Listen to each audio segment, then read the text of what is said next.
What's up, everybody? My name's Aaron Ciotti. Everybody calls me Ciotti. You can call me whatever you'd like. What are we doing today? Things. We're going to repair the glide. I'm taking Joshua Bardwell's time slot. It is 1 o'clock-ish Eastern. And, yeah, Joshua's not streaming today, so I'm going to stream from 1 until my normal time of ending, which is 5. And then I'm going to go out and fly. And that reminds me, I need to charge batteries. So there's going to be some beeping and some booping of the toolkit M9, M6, M something, D, and in a little bit. And yeah, we'll do some other stuff. We'll put an ESC into this glide over here. And we will...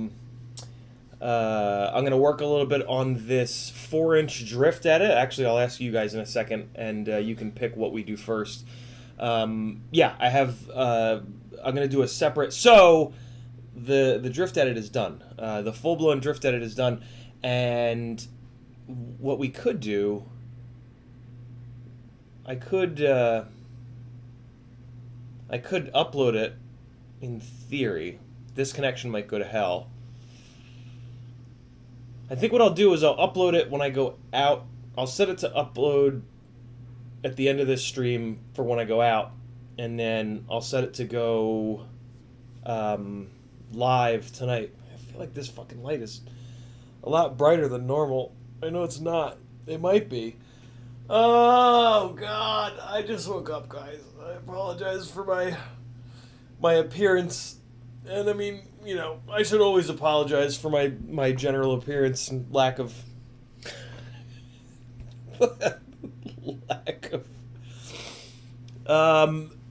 lack of I don't know, words. Stephen Rossi says, make sure you set your M6DN behavior to trickle. The batteries discharge slowly when left plugged in when the charging station is done. When the charging is done, trickle keeps them topped up. That's funny. It came with trickle, and then I was kind of looking at that. I'm like, nah, I don't know if I wanted to do that, and I turned it off of that, and I noticed exactly what you said. I left a set of batteries plugged in for a while. I know that it had beeped both times, and then I went back to it, and they weren't at 420 anymore. And I was like, oh, okay, so I turned the trickle right back on. Good call, Steven. In the chat, we've got Larry, Proton to Go, Keith Drones, Eric Allen, Weirder with a Skateboard, William Barlow, scroll, Ken Hill, there's Larry again, Private Island, Tyler Shepard, Chuck Toast, Chuck Toast says, relax, I'm here now, Private Island again, Stephen Rossi, Squints FPV is here, what's up, Adam? That's weird. Mine came trickle off. And Mr. Huggy has arrived. What's up, Huggy? Tyler Sherard as well. Alright, so let's get into it. As always, yeah, Dick Trickle.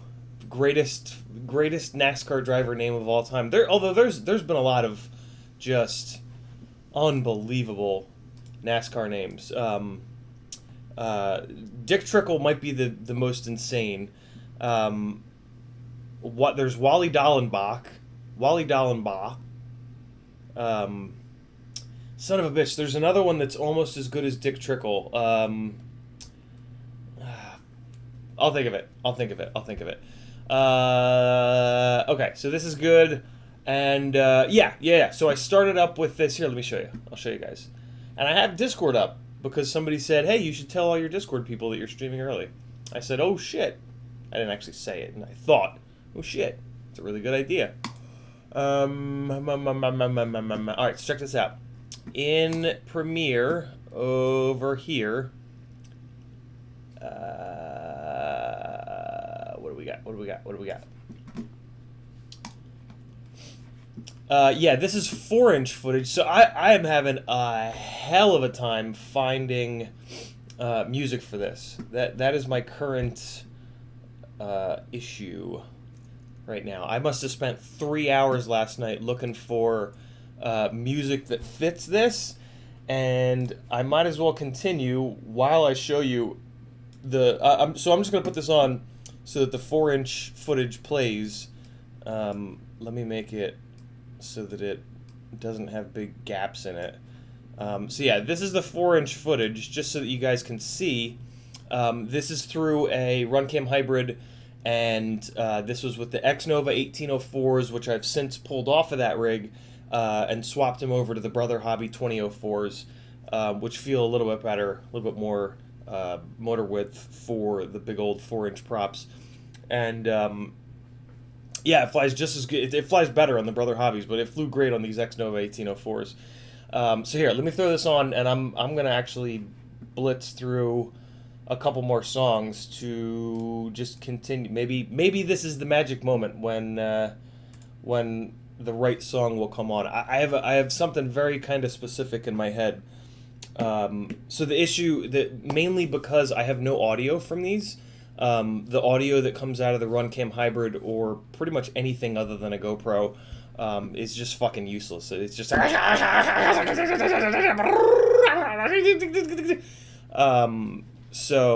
yeah, I need the song to kind of carry. It's hard to explain. I need a song that has the song is really gonna need to match the mood of the footage. The mood of the footage is kind of like raunchy with you know, dirty drift cars ripping around. So, but I feel like I still want it to be a little bit electronic. I've tried to do like more rock-ish songs, and it just doesn't. I don't know. It might work for you guys, but it doesn't work for me. And I make my edits for me. That's always worked, and they've always been great, I think, in my opinion. But yeah, I don't know. Just not quite the right song. But here we go. Clicking things. Clicking this button. Let's see. Okay. Wait. Why is this... Why? This is weird. The volume is shit. Hold on a second, guys. Let me, I gotta do a thing. Hold on. You're gonna lose audio, but then it's gonna come right back. I gotta go here. I gotta go here. I gotta turn this to line out, turn the volume up, and then go back.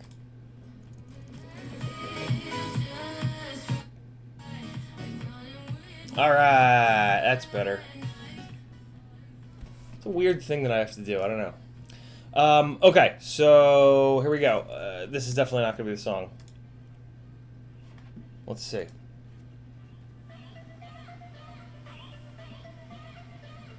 Yeah, that's not gonna be it either. That ain't it. That ain't the one. That ain't the one. Oh shit.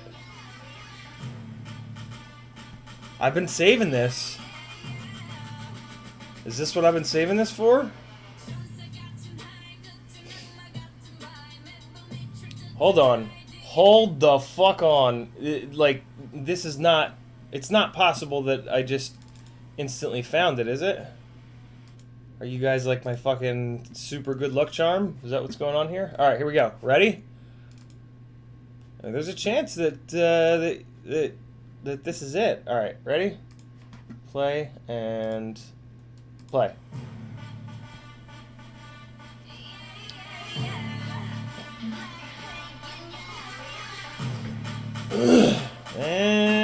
Maybe.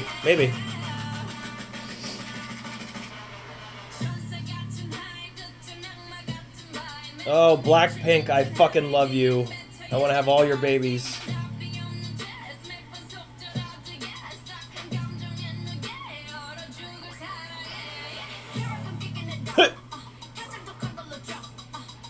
Oh, this might be it.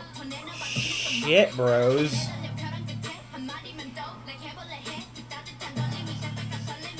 Mama.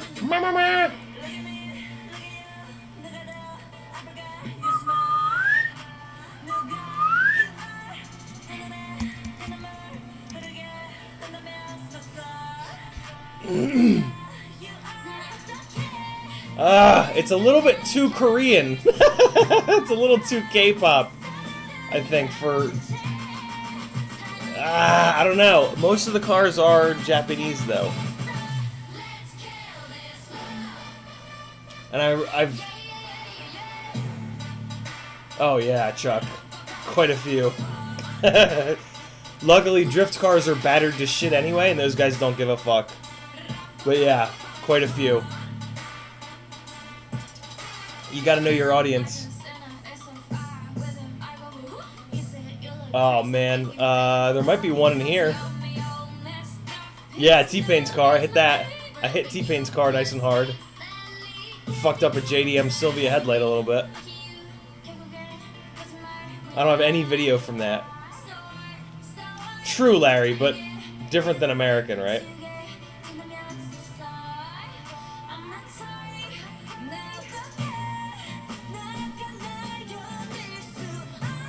Shit, man, this song's the right amount of time, too.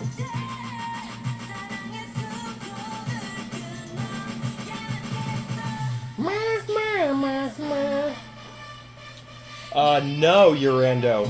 Drifting is unless it's a really small technical layout, these guys are going 40 to 70 miles an hour, so 30-degree uptill is perfect.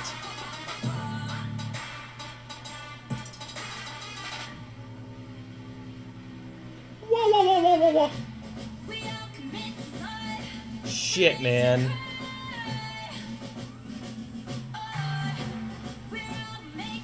Is this it? It's been done, Huggy.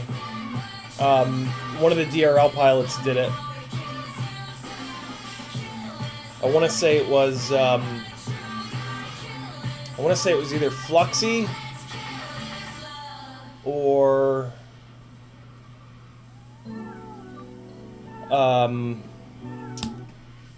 I forget the other one's name. That ain't it.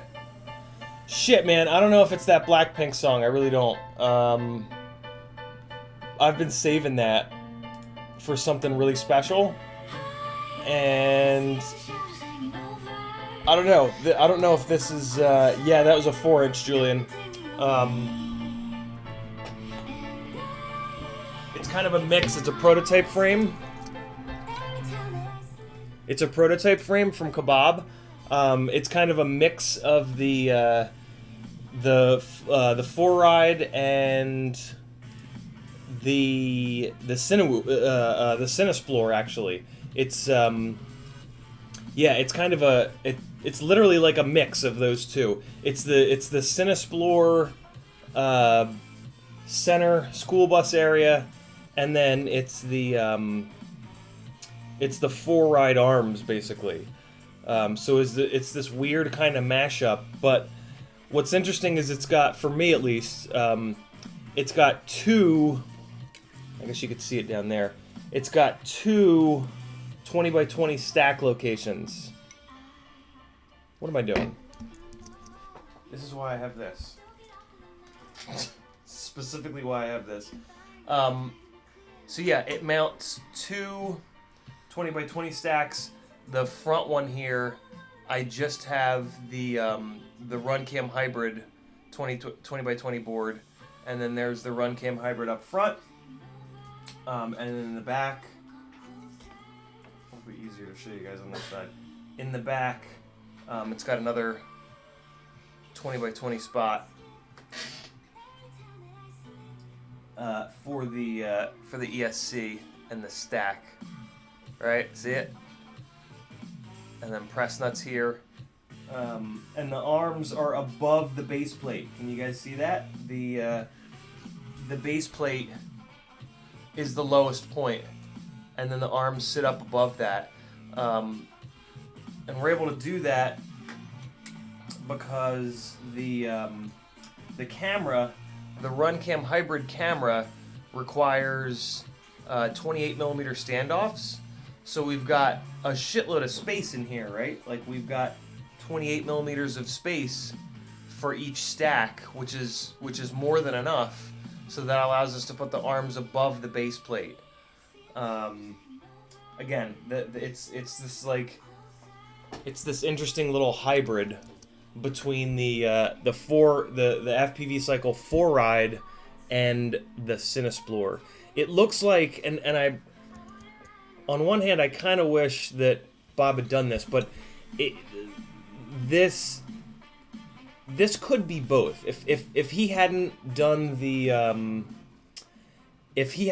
four ride separately from the Cinesplore, this could be like everything. Well, I kind of wish he'd done that, but I know why he didn't.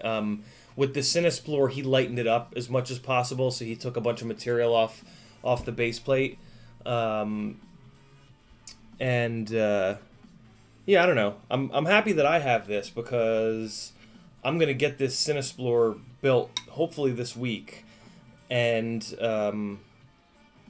it'll be interesting to kind of compare it to this. But yeah, that's what I was flying. GemFan 4023s on 3900 kV Xnova 1804s is what you guys just said. Patrick Ruan says, what about Joshua Bardwell saying drift chasing is a fad? I've got, he actually sent me a personal message about that. And he said I gotta figure out what I want to do with this, but check this out. June Loco, what's up? How are you? Yeah, Joshua weighed in on the I let him know that my drift edit from a month ago is complete, and I asked him for I said, since you've become the judge, and this is what he had to say. This is what he said. It's straight from the man himself. Hey, Ciati. I heard you were going to put out another drifting FPV video. I don't know if you heard, but I said that no one was allowed to do that anymore. I mean, not if it's going to be like a crappy, just look, drift cars. If you're going to put out a drifting video, it really needs to be a banger. So, I mean, do whatever you think is right. So I think that's gonna go into the. I think I'm gonna put that in the 4-inch edit, because the full edit from a month ago is done. Here, I'll prove it. Exclusive. I mean, it doesn't really matter, but yeah, and this is the edit for like all the drivers. The 4-inch edit is for me. There's gonna be a bunch of random shit. So I think I'm gonna put it in the intro of that. But this is the serious bit. It's gonna look like shit because the stream looks like shit, but maybe later tonight you'll get to watch the real version. But yeah, check it out. It's done. ET's done. Here you guys go. Exclusive shit. Well, that's not gone well. What happened here?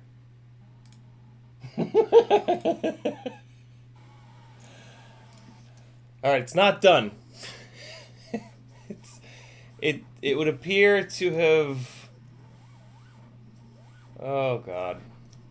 Alright, well, it's done in Premiere. It still needs to be exported. It didn't... I don't know what the hell happened. It exported the wrong thing. Thanks... fucking world. What about this one? This is close to being done. I mean, you guys have probably seen it by now, but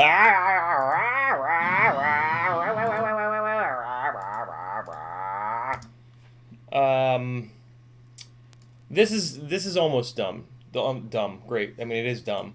This is almost done. Okay. Okay. Here you guys go. This was like 99% done. I went back and changed a couple little things, but this is pretty close.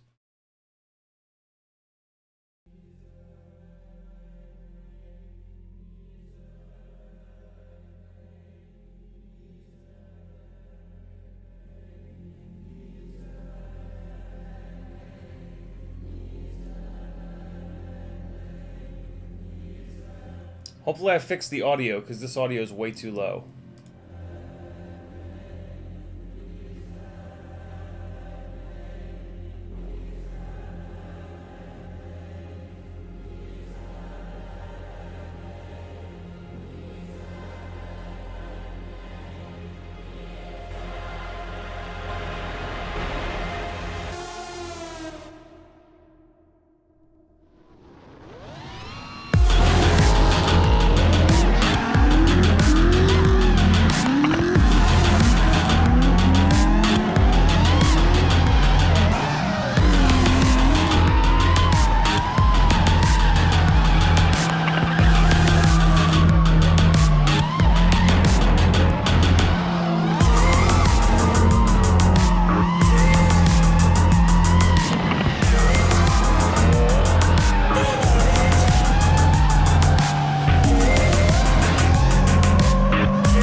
Yeah, buddies. Here's another little juicy tidbit. Here comes some juice. Here's a full-on freestyle run. Check this out. You guys are gonna love my nuts.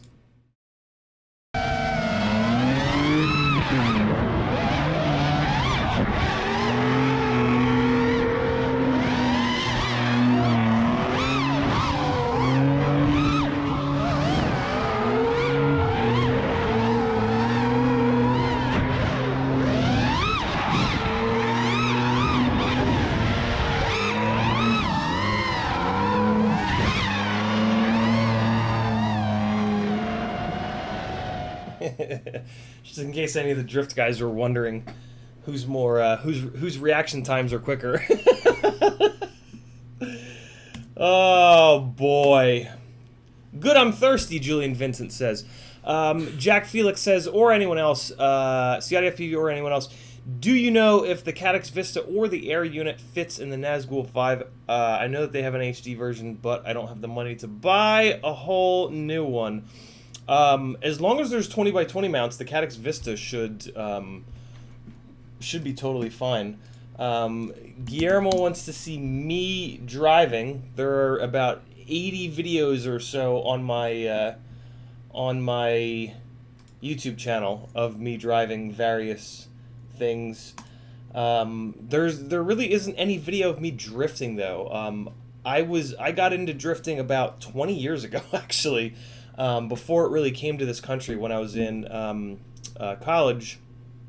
A real good friend of mine, Chris Rayo, was into imports and introduced me to the world of imports and the world of drifting, and him and I got super into it. Back then I had a 4-cylinder rear-wheel drive Mustang, and if it's rear-wheel drive, you can drift it. And spent a couple years kind of diving into that, and then just kind of got a little bit bored of it. Drifting there's a pretty big skill ceiling to drifting, but then you pretty quickly run into sort of the ceiling being financial in some way. There's a point where you just need mega power and things that make the car not streetable. 3, 4, 5 degrees of negative camber up front. Just all kinds of stuff. Of course, lots of tires. So I right around that time, I got a 96 Mustang Cobra, and then started drag racing, and then got into grip driving, which in the world of grip driving, what I preferred over drifting is that it's much more skill and talent based than financial. You can, like with autocross and the right kind of track days, and things like 24 Hours of Lemons, you can get a lot more seat time and challenge yourself a lot more with grip-based autocross track day endurance driving. Karting is another amazing thing, but karting is rough. Karting gets expensive and beats the shit out of your body. Yeah, Nabs, look up 24 Hours of Lemons here on YouTube. It's one of the best ways to get into motorsports. The only pain in the ass is that you have to have a team. You got to have like a team of 3 or 4 guys, because you are building a car. There is going to be a bunch of safety gear. One of the big things of 24 Hours of Lemons, and there's also Chump Car is the other one, a play on Champ Car. So Chump Car and 24 Hours of Lemons, there's a $2,000, I think it's $2,000 on both. There's a $2,000 budget. You got to buy the car, and I haven't looked at the rules in a long time, but yeah, they put you on a really strict budget, but you still have to get all the safety gear, you have to get it all installed, so it still costs some money, and you need a team because it's an endurance race. You have to do driver changes, like you can't just run the whole thing yourself. So yeah, no relation to Le Mans other than that it's an endurance race. It is an actual 24-hour, or it might be an 18-hour, but yeah, it's a legit endurance race, and I always wanted to dive into it, but I just never yeah. It's something that I want to do at some point, but the opportunity, the perfect opportunity, never was there for me. I did have 1 or 2 opportunities to get involved, but the timing just wasn't right. So, but yeah, look up Chump Car and 24 Hours of Lemons. You'll get a kick out of it. One of the things that happens is everybody, like, it's everybody kind of embraces that it's a big shit show, kind of a joke, right? Like the name of it is a joke, and everybody just kind of goes with that, and like the cars just end up looking ridiculous. Like everybody ends up kind of not everybody, but most people theme their build and their car, and hold on. I gotta at least give you a little taste of the fucking madness that is the 24 hours of lemons. Like, look at these fucking cars, man. Oh god, look at these cars. Look at that. Come on. Look at that. You can't tell me you don't want to fucking endurance race that thing for 24 hours with 3 of your best mates. So yeah, all the cars are fucking garbage. A lot of the cars are hysterical looking, like some of these, and it's nowhere near as fun to watch as like. I've actually not seen that one. That's a fucking great one. Holy shit, that looks like a lot of work. Oh my god. Yeah, it's more fun to be involved in this than to watch it, because with the cars being so insane, it's there's a huge variance in lap times, and pretty quickly it turns into a real shit show. And yeah, a lot of people get involved in it. Like look at that field of cars. It's ridiculous. So yeah, it's tough to watch, and it's a grassroots event, so the coverage of it, the video coverage of it is lacking. They just took an EK Civic and just glued the Leaning Tower of Pisa on top. This is one of my favorites. So this is Speedy Cop. Speedy Cop is very notorious for having some really insane... He brought a fucking airplane the one year. Yeah, and this is his upside down catfish Camaro, because catfish Camaros are some of the most, in many people's opinions, some of those ugly cars ever. So why not put the damn thing upside down and see if it looks better upside down? Coot beer. That's another good one. Yeah, 24 hours of lemons, man. Absolutely hysterical. Some really good drivers there, too. But the cars are very much on purpose a complete joke. So, yeah, look it up. Look it up. A friend of mine was... So, Eric Allen says, a friend of mine was duct taped to the car for speeding in the pit lane. Okay, so Eric Allen brings up an amazing point. One of the more hysterical things about both, I think both 24 Hours of Lemons and Chump Car, definitely Lemons, is that there's like a team of, I guess you could kind of call them judges.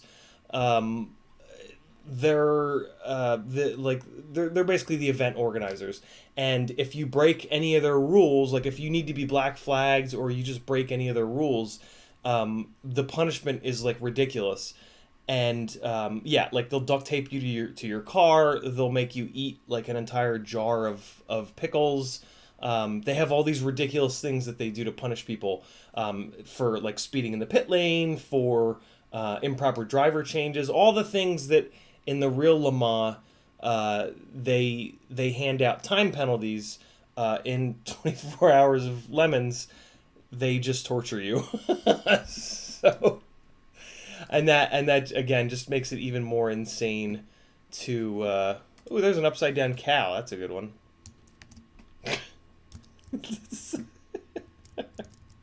What's that on a neon Dodge Neon with an upside down cow? So yeah, 24 Hour Lemons, amazing. So cool.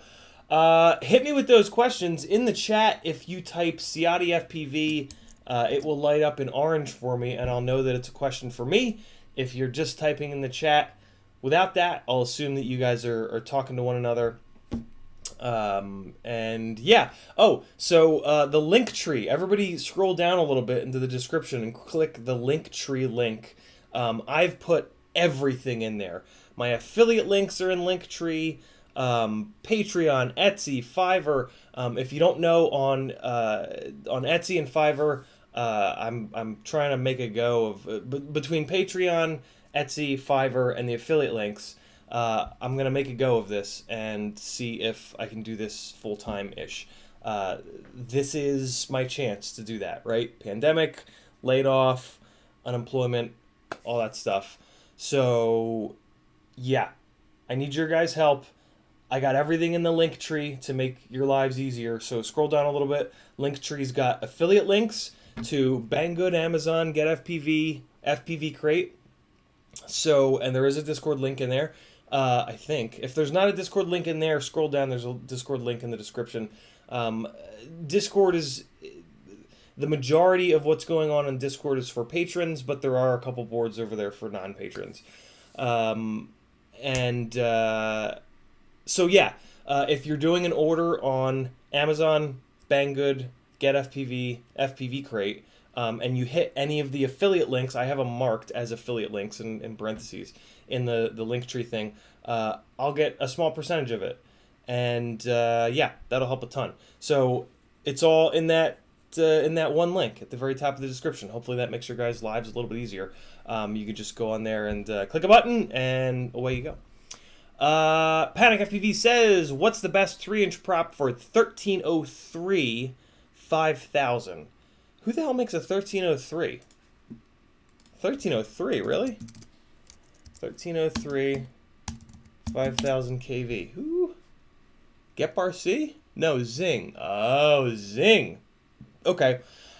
So that is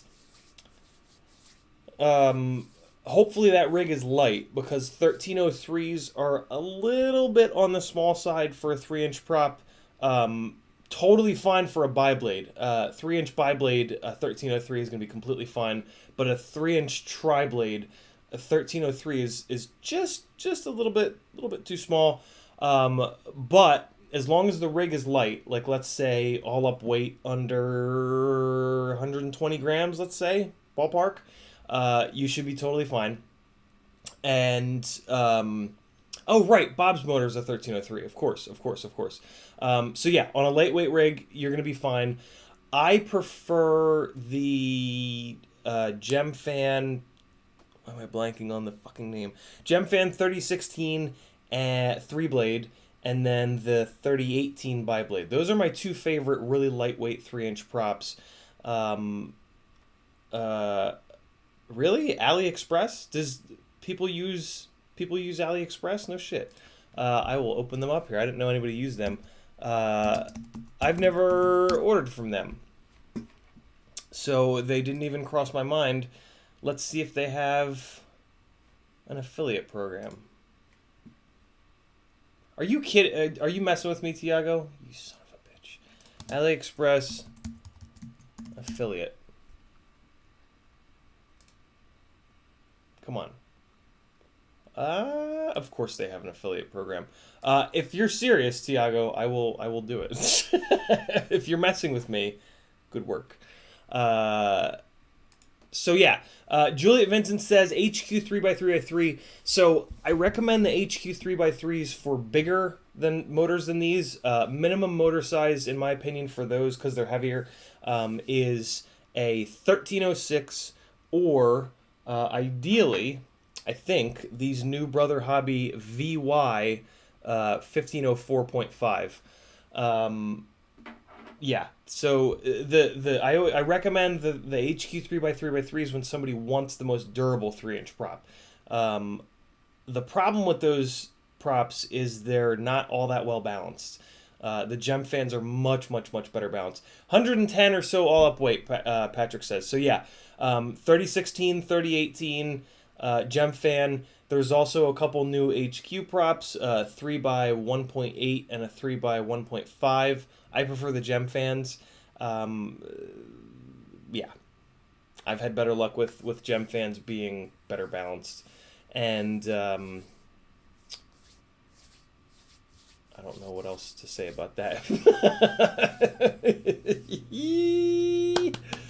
Julian Vincent says, is there a Discord link in there? I want to actually check that. because that's something that I should know. And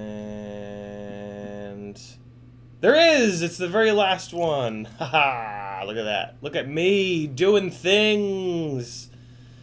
So yeah, look, I marked them. I marked them affiliate. So if you're doing an Amazon, a Get FPV, FPV Create Bang Good order, you can just hit one of these affiliate link buttons and it'll take you to a random item. But the key is that hidden beneath that link is some secret code so that I get a little percentage. Panic FPV says Twig XL. Okay, so that's a light frame. So yeah, you'll be. I would do one of those gem fans, the 3016 or the 3018. Just buy them both. Props are cheap. Buy lots of props, and try them out because there's almost always going to be a prop that is like magically perfect and magically delicious for you. Oh, that word is brutal. So what? I guess I can't do much of the drift edit because I can't find the goddamn song. I'm not completely sold on that K-pop song. Maybe I should just use it. It's I play this weird game of hoarding songs. I have like all these songs that I've been wanting to use for edits, but it's just not. It's not the footage is not quite right, and so I end up hoarding them and not doing edits to them. The problem I have though is that they sit in my starred songs in Spotify, and I put that on random a lot, and they get played over and over again. And then eventually, they Jay Drones wants AliExpress. All right, I'll do it. Xavier says, "How'd it go? How it go? It goes well, Xavier. How about you?" Yeah. So I don't play them, and then sometimes they get played so much that I don't like them anymore. What's interesting about that though is I think that's a good thing because I don't play Spotify that much. So hopefully that means that the songs would have gotten stale eventually anyway. And that's something that I try to prevent. I try not to pick a song that's so popular that it's going to turn into like any one of the Millennium songs that we've all heard 700 times in edits, right? So I try to pick songs that are a little bit under the radar, I guess. Or are at least insane enough that they won't get stale. Or played out, if you prefer. So, I guess we just start working on the goddamn glide, right? And you guys can fire questions at me all you'd like. And, yeah, we'll do some things. I gotta take a break in a little bit to put some batteries in the charger. Yeah, I'm not gonna sit here and try to pick this song because I'm probably going to end up getting myself copyright struck. So let's go over here and we'll put a 20x20 Acon AK-32 into this glide over here. What do you guys think of that? So to do that, I'm going to go here and move that over there. I'm just going to move this gain up a little bit. We can turn that off. And get this 4-inch rig out of here. Still don't know what I'm doing with this 4-inch rig. It's just an awkward size. It's definitely a way of carrying a Session 5 at a much lower volume, which is definitely interesting. Just not interesting enough to spend a bunch of time on, I guess. Yeah, I don't know. I haven't been blown away by it in any like one way. And you know what I haven't done though? I will say I haven't flown it with a Session 5 on these Brother Hobby 2004 motors. Maybe that's the secret magic. I've only flown it with a Session 5 on the X-Nova 1804 motors, and they didn't have quite the... They were just a little underpowered when dragging around the 80 gram Session 5. My hunch is on these 2004s that'll get a lot better. But I don't know. I'm thinking of selling this race frame with these motors. It's an X-Nova. It's an X-Nova Vanover race frame with these Emax RS2 2206 1600s. Yeah, I don't think I'm gonna build this. I think this is just gonna stay. It's just gonna sit on the shelf as like an upcoming build that never gets built. So if anybody is interested, let me know. I also have that tiny trainer that I'm selling, fully built tiny trainer with a ton of extra stuff. Julian Vincent says the pancake motors. Yep. Roger FPV says any experience tuning the Glide. Roger FPV, I have been flying the Glide as my main primary 5-inch frame since before it even came out. Bob and I are half decent friends. We talk a good amount, and yeah, he sent me the prototype of the Glide for some feedback, and I've been flying it ever since. So I've probably got like 2 years into the Glide tuning. There's really nothing magical that you need to do with the tune. If your hardware is sound, you should be able to run that thing on. You should be able to run it with no gyro filtering. So Mark Spatz has a recent video about gyrodynamic low pass filters not really helping much. So yeah, you should be able to turn those completely off. You should be able to run your D-term filter anywhere between 1.2 and 1.5, and you should be able to move your, if you're on 6S, you should be able to move your PID tune up a little bit too. You should be able to add 10 or even 20 points to the D-max on pitch and roll, and then you should be able to bump your D-mins up by about 10, and you can even add a little bit of P-gain if you want. But with that setup, you'll have something that flies pretty much perfect, especially if it's on 2306s. Stephen Rossi says, I still believe that Kebab's motors were required for it to be in its final form. He and I had a long discussion about how 4-inch just doesn't have a motor sized decided then to put out the 2203. Stephen, I agree with you. Although I will say that the 2004, the 2004s are pretty spectacular.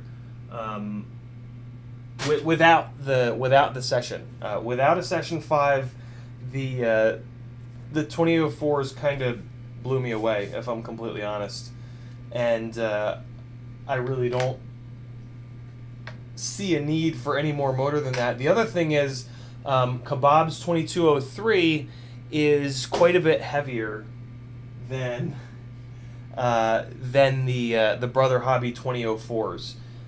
So yeah, I don't know what's going to end up happening. If I think so, I've got this Cinesplorer build that I want to get done, and I don't know what my brain. I don't know what motors are going to end up where. I kind of want to put these Brother Hobby motors on the Cinesplorer to save a little bit of weight, but I also kind of want to run those Gemfan 5-bladed props, and if I'm going to run those big old 5-bladed props, I want to run them on these big ass motors. So I'm very torn as to which direction to go there. But Yeah, I don't know. I don't know. Alright, so I'd started to... let me crank this mount down so that this thing's not moving all over the place. Yeah, 2203 is a very interesting size, but if I don't need quite that much, I don't want quite that much, right? Like if I can get away with a little bit of a weight savings there, that's what I would rather do. All right, here we go. Protnigo says, wait, what filter can you turn off with the Glide? Can you show? Yeah, I can show you. It's just all of the gyro low passes. Basically, it's everything on the left side of the filter menu. And again, this is for clean builds only. If it's a beat up build with banged up motor shafts or improper soft mounting or any number of other issues, this could be a rough day. So do this at your own risk, of course. Don't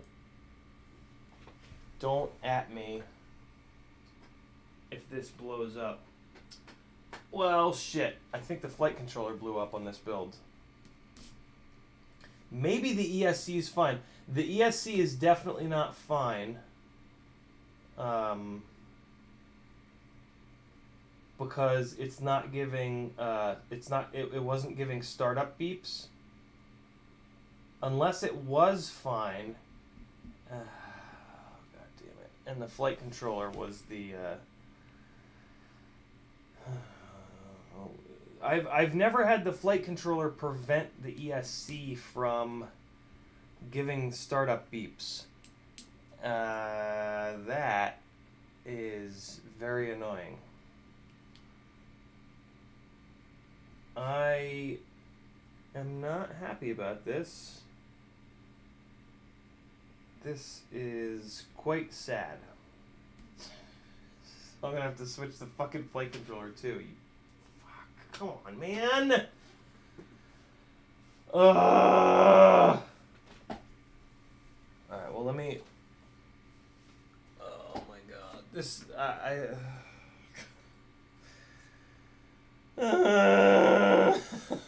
Why? Why did the flight controller have to go? Have any of you guys ever had a flight controller go and prevent the ESC from doing this? It's... any startup beeps at all. Usually when the flight controller goes, you'll at least get your first 3 startup beeps, but then you won't get the last 2. I looked at the ESC and it didn't look like anything blew up. Oh, you fucks. Alright, well... Here, let me at least show you guys this. God damn it, Larry. You fucker.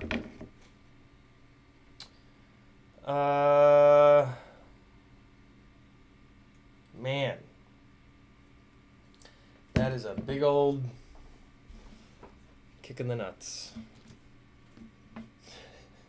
Fuck.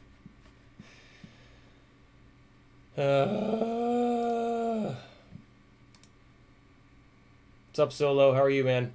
The only thing I can think of... So what I should have done, and what I may have done, I don't specifically remember doing this, but what I should have done before I desoldered the other ESC, what I should have done is unplug the flight controller breakout cable and put power to the ESC.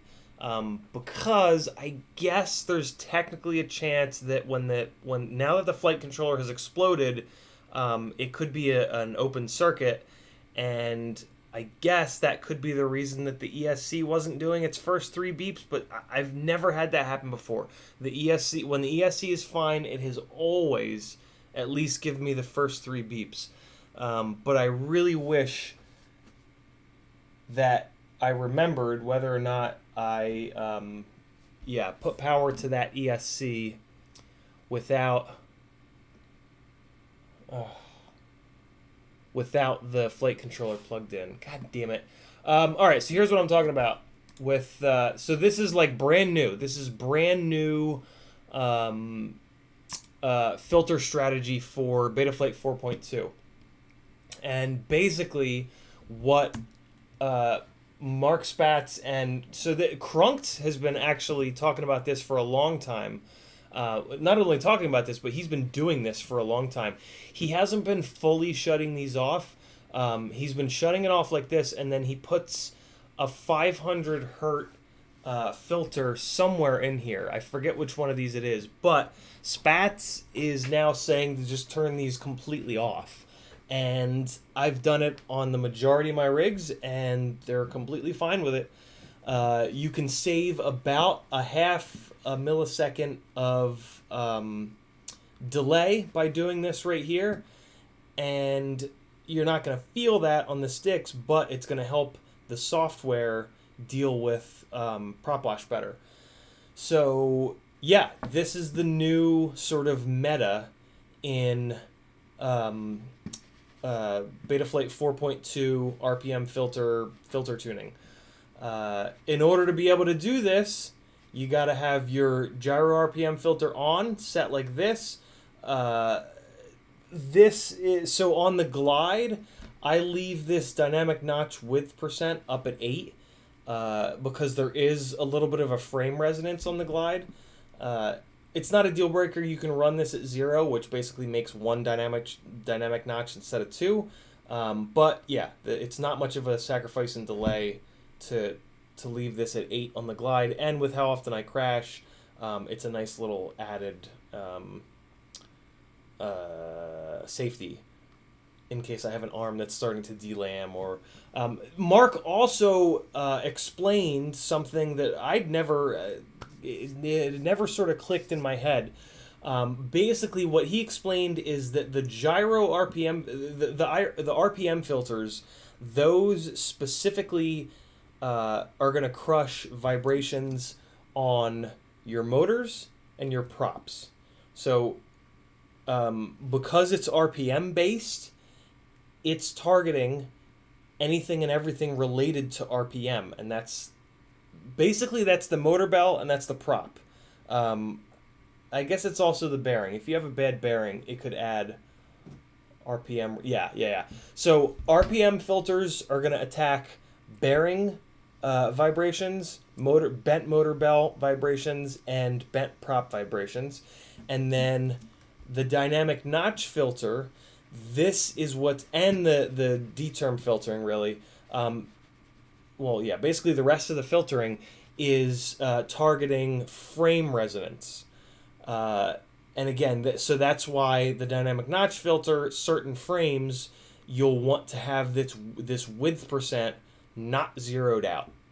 I think that's the easiest way that I can possibly explain that. I just thought that was interesting that to finally get some sort of clarification of like, this is working on. Ken Hill says, always heard 3 beeps even when the flight controller is blown. Yeah, me too. Stephen Rossi says, what frequency do you have frame resonance at? All my noise profile logs have been clean on my glide. I don't know. This is something that Krunkt told me.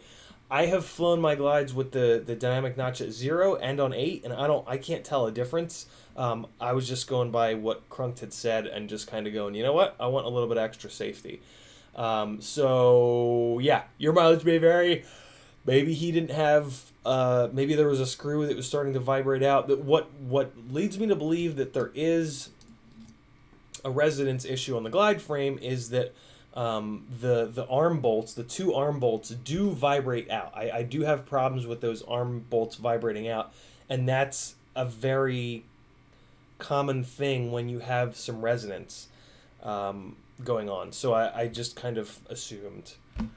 But that's interesting that you say that, Stephen. That makes me want to take a log on one of my glide frames and on one of my glide builds and send it to Krunk to see if he can find that same resonance that he had on his. Stephen Rossi says, when dealing with the Session 5 on the 4 ride, I think the weight of the 2203 is overshadowed by the whole lot of extra torque you get from the extra 2mm stator width. I agree, Stephen. Yeah, totally agreed. It's just weight on the ends of the... If there's any way to get weight off the ends of the arms, I'm going to do it. I have to go to the bathroom. So I'm going to put on my YouTube channel for you guys because that's kind of the only way that I can think of to fill some time here while I take a shit. So let me do that because I'm going to explode and die. And you're not supposed to do that on a stream. Oh shit, Jimmy Broadbent is doing a 24-hour race right now. I'm going to stream him. I'm going to stream me, streaming him, streaming me, streaming him. Oh no, he's done.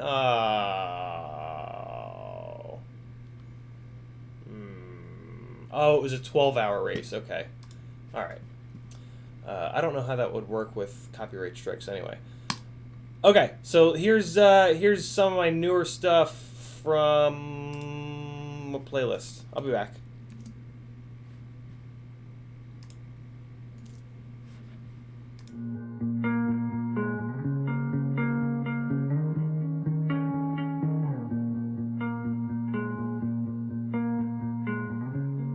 At night, Carmen, keep the car running. Lavender fingers swallow my pollen. Cold days warm into your skin. On the night you let me under your sin. You had me howling. You had me howling. Ooh, I'm blush. Ooh, I'm blush. Golden sirens under exposing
Light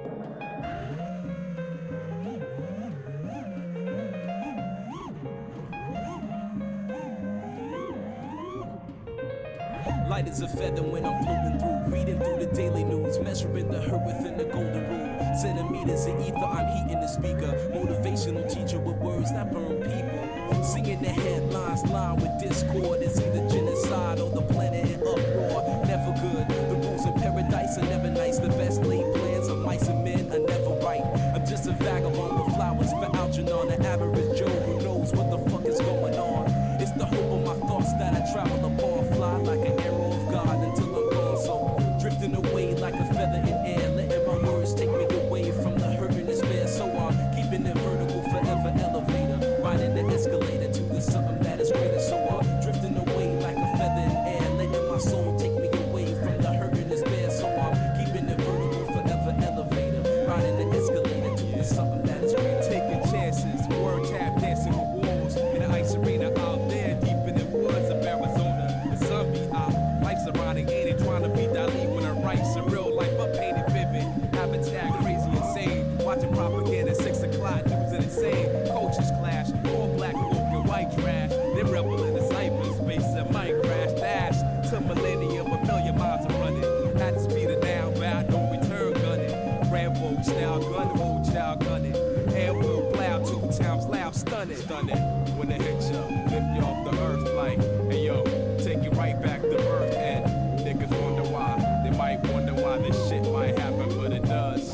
They go Drifting away like a feather in air, letting my words take me away from the hurt and despair. So I'm keeping it vertical, forever elevator, riding the escalator to the something that is greater. So I'm drifting away like a feather in air, letting my soul take me away from the hurt and despair. So I'm keeping it vertical, forever elevator, riding the escalator to the something that is greater. Treat you better than me, cause that's the heavenly key to unlock the inner strength, what my essence will be.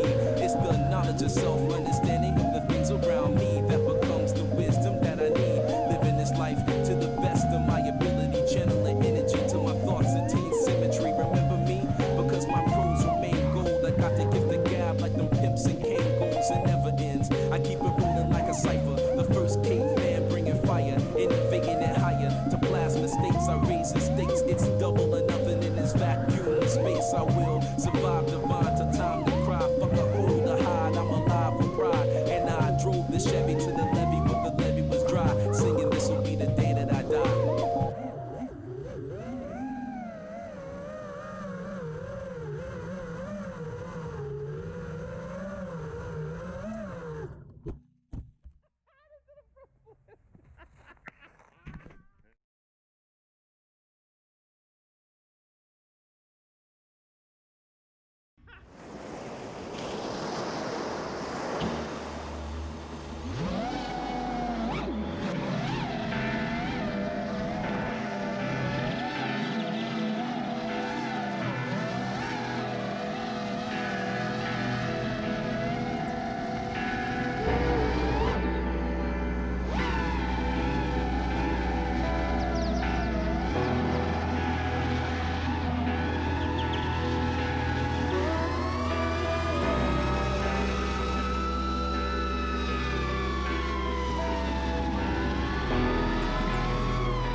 I just blew all kinds of shit in my shoes. My God. Well, I mean, it didn't implode.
Look back to when midnights broke their sleep. Awaken our memories of when we would make believe. Collide colors of the masquerade.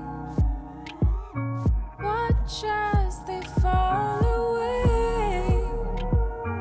Faceless under faces made.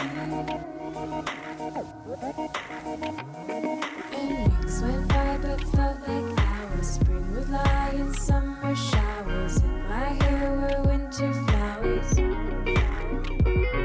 And weeks went by but felt like hours. Seasons multiplying power that I found in winter flowers.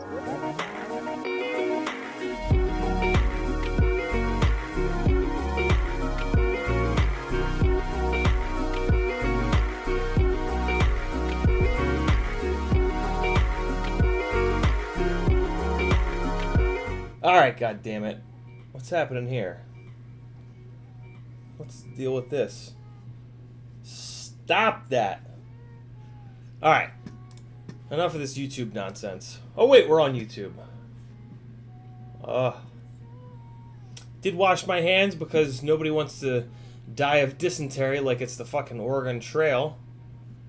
Alright. This sucks. I can't believe I have to switch both the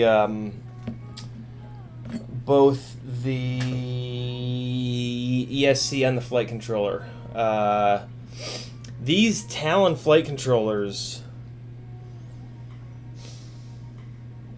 not having great luck with them. They were good for a long time, but I don't know, lately it's not been great. Pro 32 HV, that's the one. Yep, that's the one. Music's still playing. Zoom mic loud. Yeah, that makes sense. Let's come in here and pause that. Okay, cool. Alright,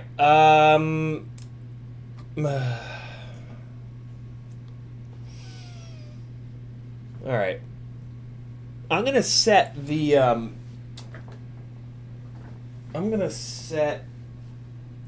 ESC aside, because like I said, there's a chance it's good. Although, you know what? Let me look at something. I did just notice there's a the BECs are what keep failing on all these fucking things, and it's really annoying. And I just noticed there's a little spot on one of the BECs on here. Nah, that's fine though. That's nothing.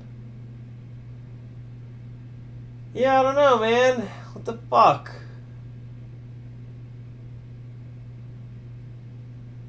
I really don't see anything wrong in here. But then again, it didn't like... Oh, I lied. There's the problem. That component is missing, isn't it? No, it's not. Well, that's weird. They've got a spot on here. Sorry I can't show this to you guys, but I gotta look at these with a 5x 5x loop. Yeah, hold on. Let me see something real quick. This is the not blown up one, and that's the blown up one. And I thought maybe, yeah, that's interesting. There's a spot that looks like there should be a component there, but it's there's no component there on the new one either. Interesting. Usually when these things blow up, you can spot a an issue,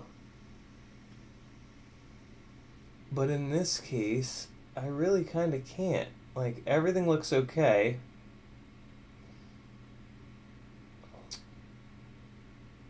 What about that? No, that's fine. Yeah, very strange. I mean, there is a solder blob there, but I think that's because when I was taking these wires off, I kept fucking up. I took the wires off kind of haphazardly, and the wires kept flinging solder, which, like, I just didn't care because I was just in a hurry to get it off. Shit, man, I don't know. I don't know.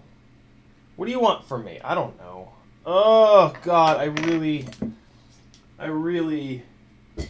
was not happy about having to swap the ESC. Now that I have to swap the ESC and the flight controller, I'm like, just kill me. 661, that's a good idea, but this is a brand new one. So yeah, we're good. I hate building. I just want to fly. I don't even want to edit. I just want to fly. Okay.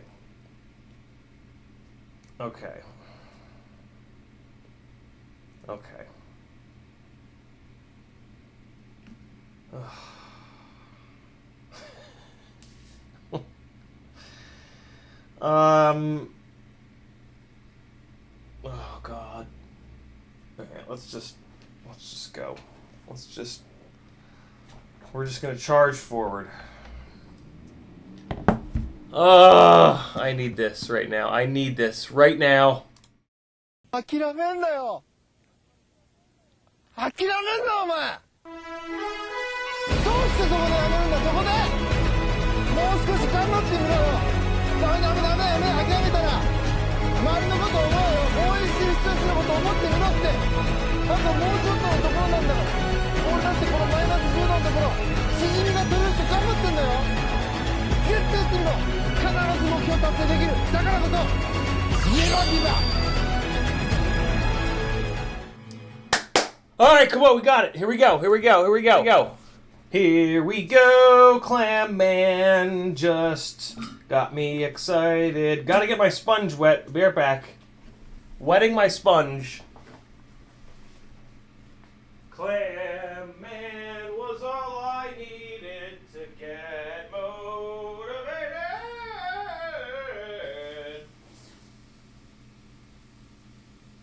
The man known as Clam. Here we go. The man catching Asiatic clams has told me to not give up. So you know what? I'm not gonna. I've got a wet sponge. No voice coach, Julian. All self-taught, as you can hear. Vern, in order to do that, I have to solder the goddamn the power leads back up to it. Ugh. And like at this point, like I do want to know. I really do want to know, and it would keep me from. Fuck it. All right, hold on. Jesus Christ. Where's the positive? Positive is on the left. All right, I'm gonna half-ass the shit out of this. All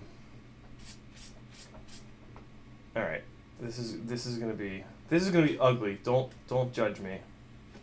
Nobody judge me. This is just for science.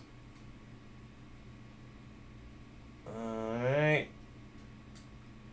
Come on. Just, I don't care what this looks like. I just want it. I'll move this down in a second so you guys can see what the hell I'm up to.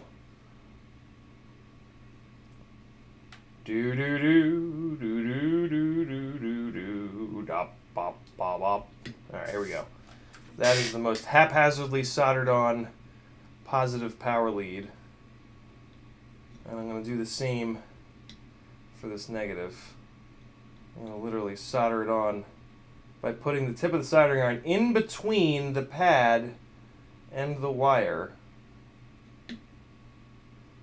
Don't ever do this. And then I'm going to plug 6S into it, and we're going to see an explosion. Alright, that's fine for our purposes. Oh god, that's not fine. Okay, yeah, that's kind of off the reservation bad. Ba ba ba ba ba ba ba.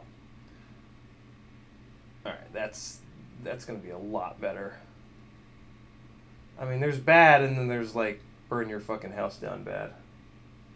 Alright. Yeah, that's fine. That's enough of a little contact patch there. Where's a motor, working motor with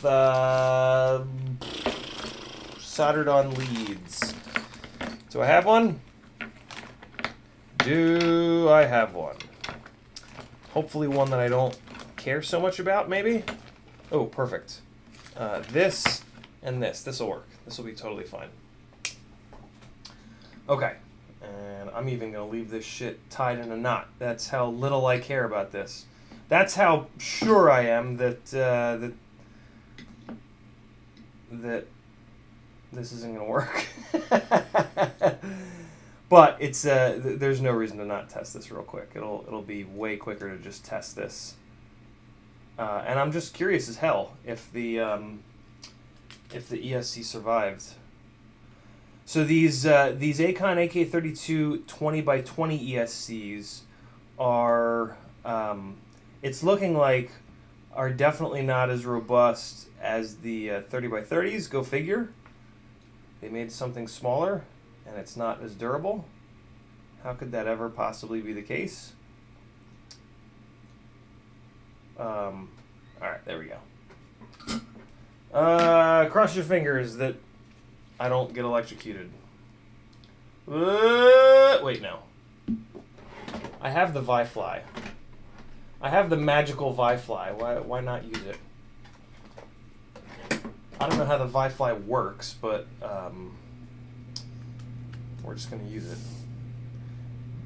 Let me move this switch. There's a 1 amp and a 2 amp. All right, so I got the switch on the 1 amp setting. So let's see what the hell happens. Nothing's gonna happen. Yeah, nothing's happening. This ESC is blown up. But well, did the light change or anything? Nah, see, man, this thing's fucked. The light didn't change, so in theory I can do this. Ooh, boy. Yeah. and it even pops when the XT60 gets plugged in. So yeah, this ESC is shot. Thanks for making me waste my time, you fuckers. Now, thanks for forcing me to do that, because these ESCs aren't cheap, and the unknown would have actually legitimately bothered me on this. So thank you, chat, for encouraging me to do the right thing. Sometimes I need you guys to keep me from being a lazy shitbird. And now we don't really know. I was gonna say now we know, but that's not true. We don't know anything other than this. So I wonder if the oh God, Frank. Yeah, I know, man. I don't understand why YouTube doesn't do the note. It just doesn't make any sense. Yeah, I don't get it. I don't get it. Send the goddamn notices to people, please, YouTube, or else I'll hunt you down. So, fuck. Okay, so we have to replace everything. I mean, not everything, but everything that matters. Alright.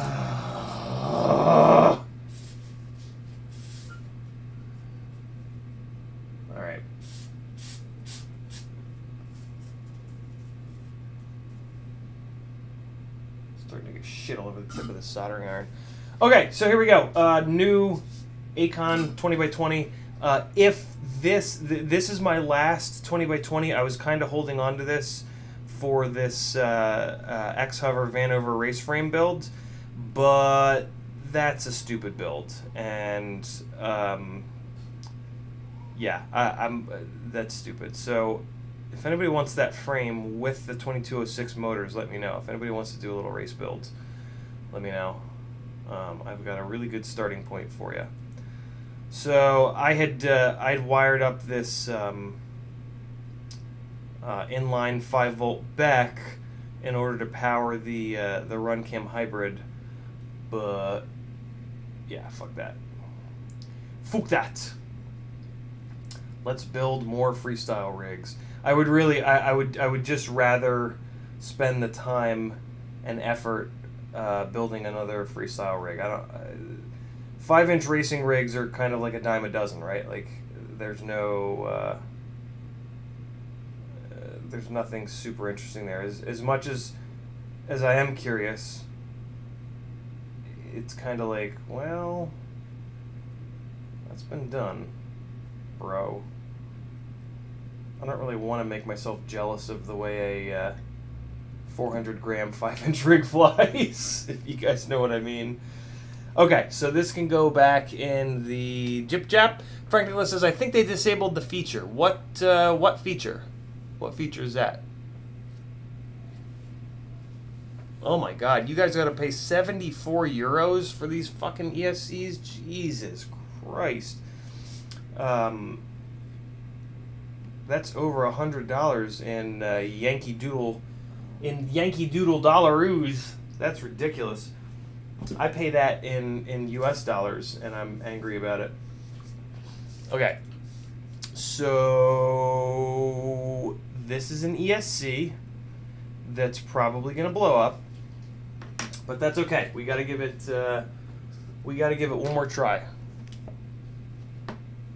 And by it, I mean the 20x20 AK-32 rather than the 30x30. I'm very tempted to just drop a 30x30 in here. The only reason that I'm not going to do that is I would have to pull the X plate off.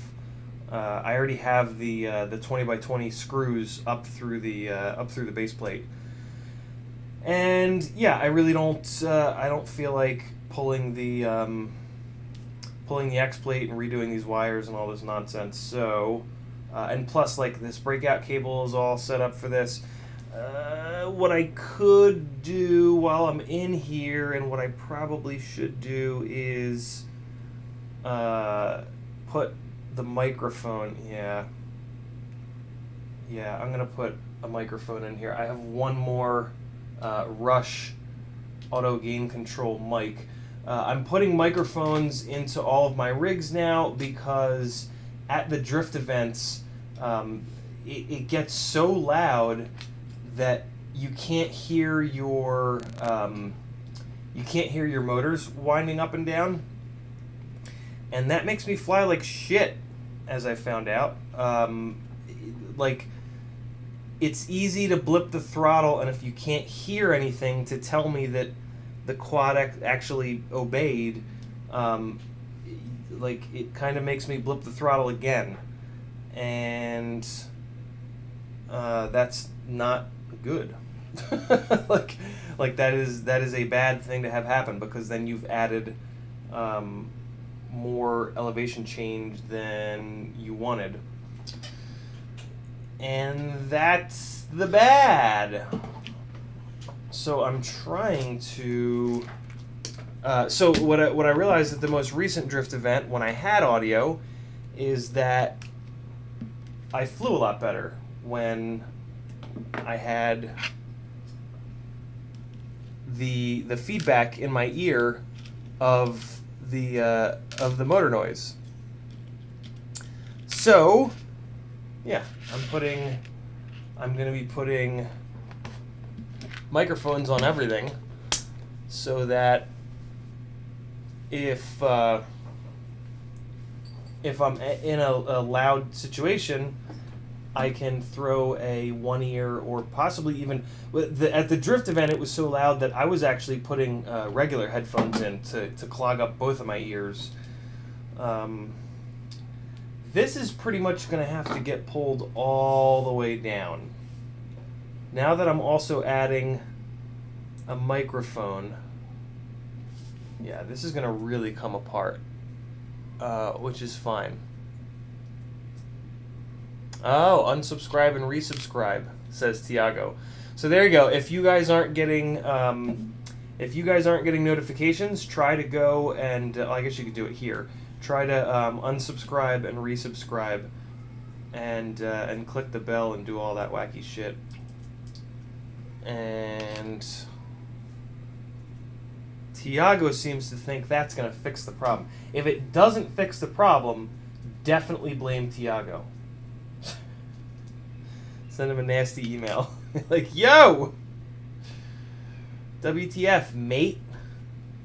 I did what you said and it didn't work. How dare you? I pay you good money for feedback like this.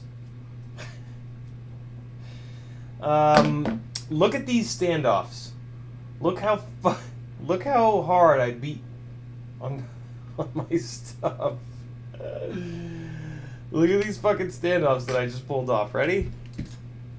Watch these. Watch this. Watch this. Ready? Look at that wobble. Can you guys see that wobble? Yeah, you guys can see that wobble. Look at these, man. They're fucking wrecked. Wobble, wobble, wobble, wobble, wobble. Look at this one. Ooh, this one's real bad. Hold on. Let me take the shrink wrap off this one. Shrink wrap. It's as if it was being sold. Okay, here we go. Let's see how this one is. Oh, come on. Get off of there. Ooh. Okay, there we go. How's this one? Oh, it's ruined. It's just destroyed. Look at those guys wobbling back and forth. Holy shit. Okay, I'm actually going to... this one I'm going to keep, but these other ones are going away.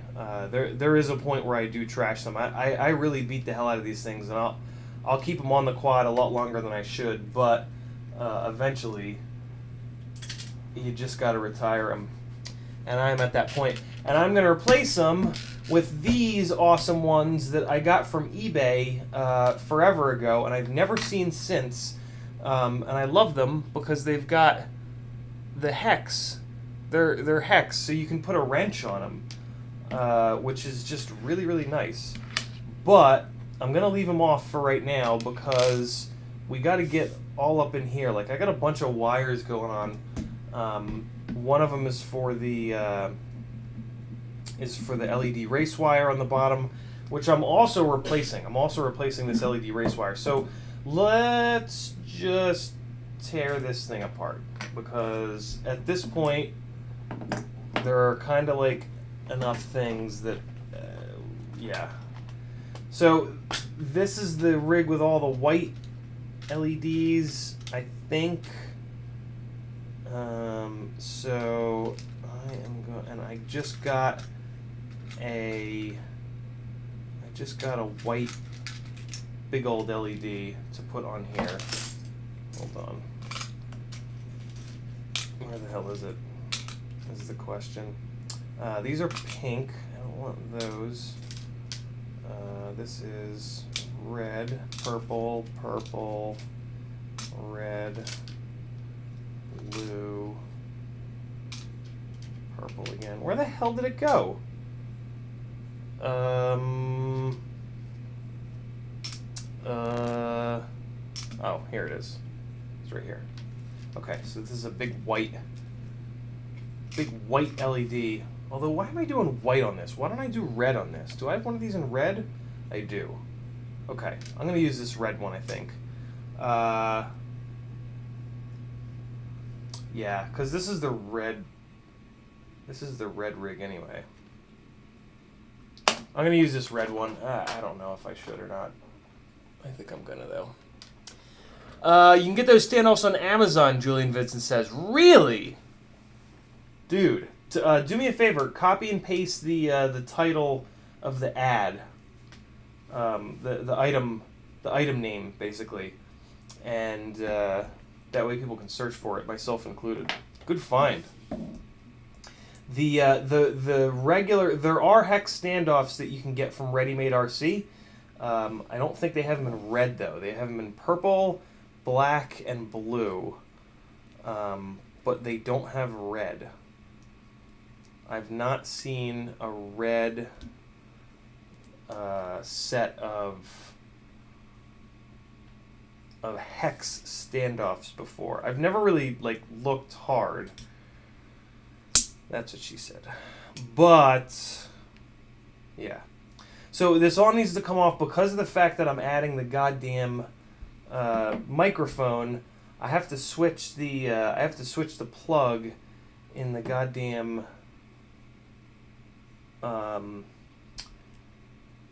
Immersion RC Tramp, which is my VTX of choice at the moment.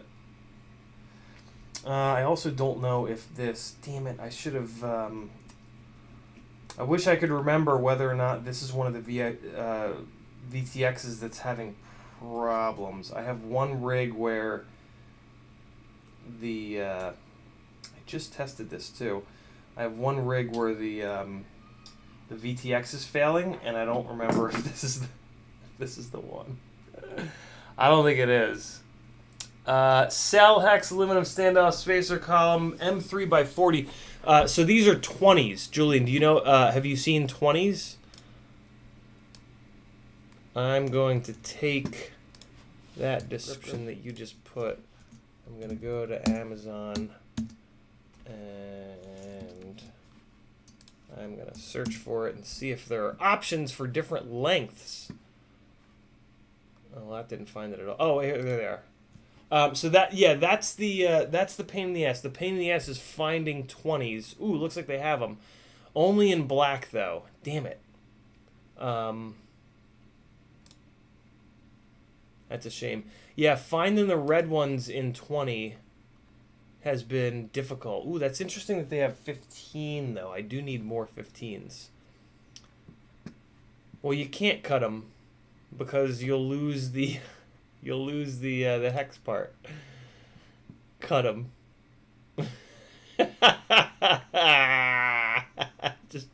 just chop them in half, he says. I like it. Oh, that's great. UX cell, yeah. All right. Let's continue. Yeah, color is of course an issue. If you can't fly good, at least you have to look good, guys. Take that. That's a fucking life lesson right there.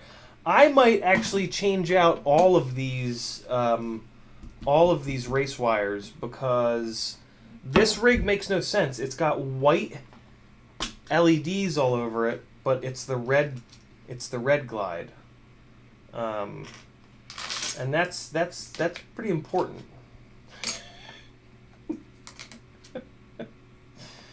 It's important, guys. You gotta fucking color coordinate. It's very important to look good. What your stuff flies like is almost inconsequential. As long as it looks good,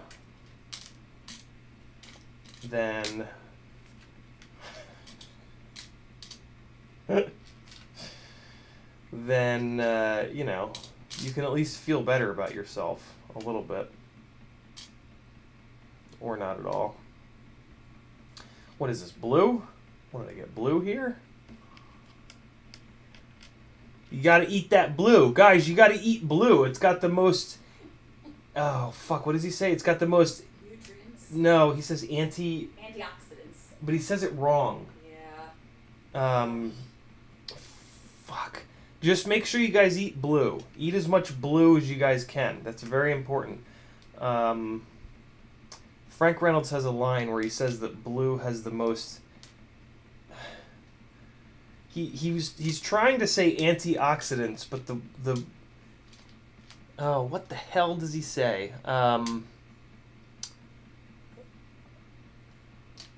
He says like antique oxidants or something like that. He just completely butchers it, and it's fucking hysterical.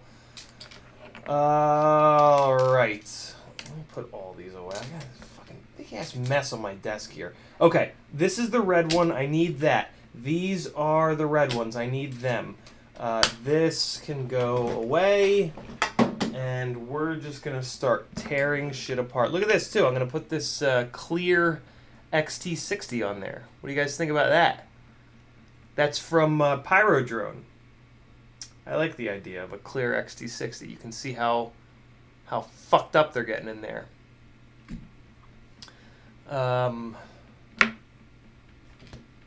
What the hell does Frank Reynolds say? Antique oxidants? Where are all the It's Always Sunny fans? Come on. Here we go. I'm finding it. Here we go. Help me out, Chateau.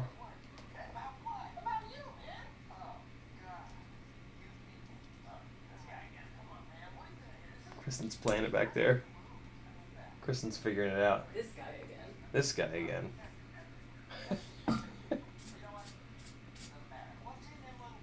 Here we go.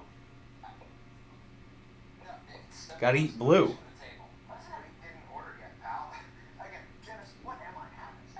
Again, Dennis, what am I having? We don't want compliments, we want food, the bird says.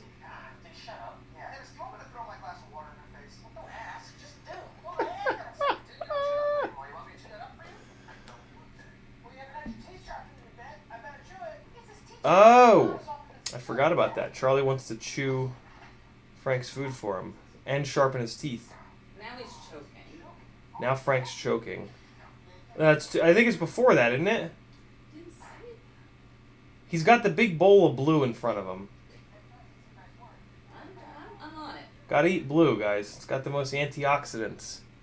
Oh, antioxygens. That's what he says.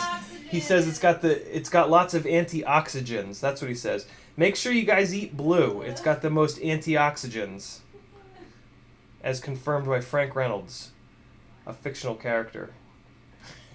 It's got the most antioxygens. Jesus Christ. This fucking show is the greatest thing ever. It's a montage. Oh, Kristen found the montage. Hey, yo. She's eating blue. Frank knows best. Antioxidants. Oh, does he say oxygens? It's got the most antioxidants. Antioxidants. Antioxygens. Confirmed. Fucking Frank, you lunatic. I also got one of these, which is great. This is much smaller for shrinking up that shrink wrap. You're gonna see that in a little bit here. It's just a little tiny, little tiny torch guy. Much smaller, much lighter, much simpler than a heat gun. So help me God, if somebody doesn't make a small fucking heat gun, because I do want a heat gun, but I refuse to have the big ones. I refuse to make the space for one of the big bastards. It's a heat gun, for Christ's sakes. How much room could possibly... Oh, fucker. How much room could possibly be needed in there for the heating element? Probably a lot, because if they could make it smaller, they would have made it smaller already on hair dryers. Antioxidants. It's got antioxidants, guys. Blue. Eat blue. Eat lots of blue. Okay, so yeah, we're in it now. This oh boy, we're gonna rip this fucker apart. Bucket of blue ink to the corner table. You gotta eat blue. Jesus Christ. Can you imagine what that thought process was in the writers' room? Frank's gonna eat blue now. If you're not an It's Always Sunny fan, because you just haven't watched it, go. It's just spectacular. They have to be okay with crude humor, though. Yeah. That's the one. It's a little bit. Or not. Just love it. Just love it because I said that you should love it. If you don't like it, then eat donkeys. Tiago, are there really? Show me a small heat gun and maybe I'll buy it. Maybe. I probably won't though, because at this point, it's just a matter of principle that you guys keep telling me to buy it, and I don't want to. You guys are devil women, and I'm never gonna let you run my life. It's from what's that from? Joe Dirt? I think that's from Joe Dirt. Everybody here watches. Yeah, you fuckers better. Yeah, I was that was gonna be the. I took the diplomatic approach for a change, and asked. But what I really wanted to say is, if anybody in here doesn't watch, get the hell out. But this is a kinder, gentler Aaron Ciotti that you guys are. I'm trying to not insult my audience as much.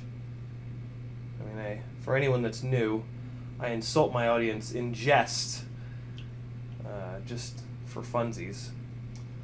But, I don't know. So here is the Immersion RC Tramp connector, and there is one missing pin, and that's for the microphone. I always pull it, not always, but I have been pulling it out of there because I haven't been using it. But yeah, so here's what happened. A month ago at the Drift event, I was having a really hard time with my elevation. I kept blipping the throttle and bouncing more than I wanted. Put mics on a couple of rigs, came out to the event a week ago, and during the first, so the one of the big problems is that it was just taking me forever to get used to it. By the end of that event a month ago, I was kind of fine.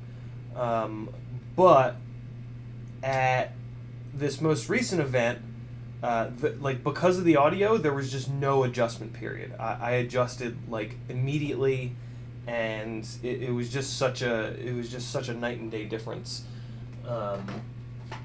So yeah, if you're gonna be flying something loud, I definitely encourage you to put audio back into your quads, because I am pretty sure it's going to help you out. I'm pretty sure it's going to help you with your elevation control. Why do I not have a white one? Why is there not a fucking white cable? I need a white one. I'm just gonna gank it from one of these other ones.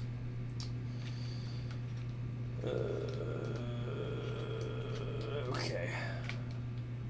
Immersion, for the record, Immersion RC gives you 3 wiring harnesses with each one of your tramps. That's why I have so many. I have not broken this many Immersion RC tramps. They just give you a bunch of extra stuff. If you want to see how many tramps I've been through, it's right here, because I never use these little guys. So 1, 2, 3, 4, 5, 6, 7, and I think I have 4. I think I have 4 rigs with tramps in them, maybe 5. They've been extremely durable for me. Extremely durable. And yeah, they have this extra. They have a completely dedicated wire on their connector and port on their connector for audio. They have one for smart audio and they have another for actual audio. Which, way back when, I was all about the audio thing. I was like, oh, when I built, back in the micro days, I was like, oh man, when I build a 5-inch, I'm going to build it for audio, with audio, because that's what Steele does. He's the fucking great pilot. Must be a secret. And then I fucking flew freestyle with audio once, and I was like, oh my god, this is awful. Flying freestyle like in a field with audio for me is very confusing, because my left ear gets this instantaneous feedback of what the motors and everything are doing. I'm just pulling out the rest of these just so that I have a set of these extra wires. I don't want to put this in, and yeah, it's just, I'm just going to do this real quick. But yeah, I could not, and I've never been able to wrap my head around it. I would rather have both of my human being ears listening so that I can tell where the quad is. Like, over time, I've been able to like just kind of put my neck on autopilot when I'm flying, and whichever, if I hear the quad more in one ear than the other, I'll turn my head a lot of times to point the patch antenna at it. And with an earbud in, blasting in my left ear, I'm not able to do that. So for regular freestyle flying in quiet locations, I'm not going to use the audio here. But yeah, like I said, in loud situations, for me at least, this was a game changer. And I would definitely suggest that you guys try it, because I really I kind of couldn't believe the difference that it made. I was so comfortable during my with elevation control on my first battery of the day at the drift event last week that yeah, it's real. It's a real thing, man. The other thing working against us with the throttle is that when we raise the throttle, it has to move the entire quad. It doesn't just have to rotate it. It has to physically move the whole fucking thing against gravity. Thanks, Speedy Turtle. I have to be. My brain really does not function well in a state of disorganization. Like that, all this that's going on up here is fucking killing me. But this is a build. There's a build all spread out here. So I can't just put it away. I don't remember what build it is, but I know that it's a build. So I can't just trash it. Hold on a second, guys. Got a little hangnail situation I gotta get taken care of. All right, there we go. So we've got this guy. We're gonna ram this home. Let's get audio going again. What do you guys say? And there's the little notch, and we're just gonna stick this in there, wiggle it around a little bit, and get this connector pregnant.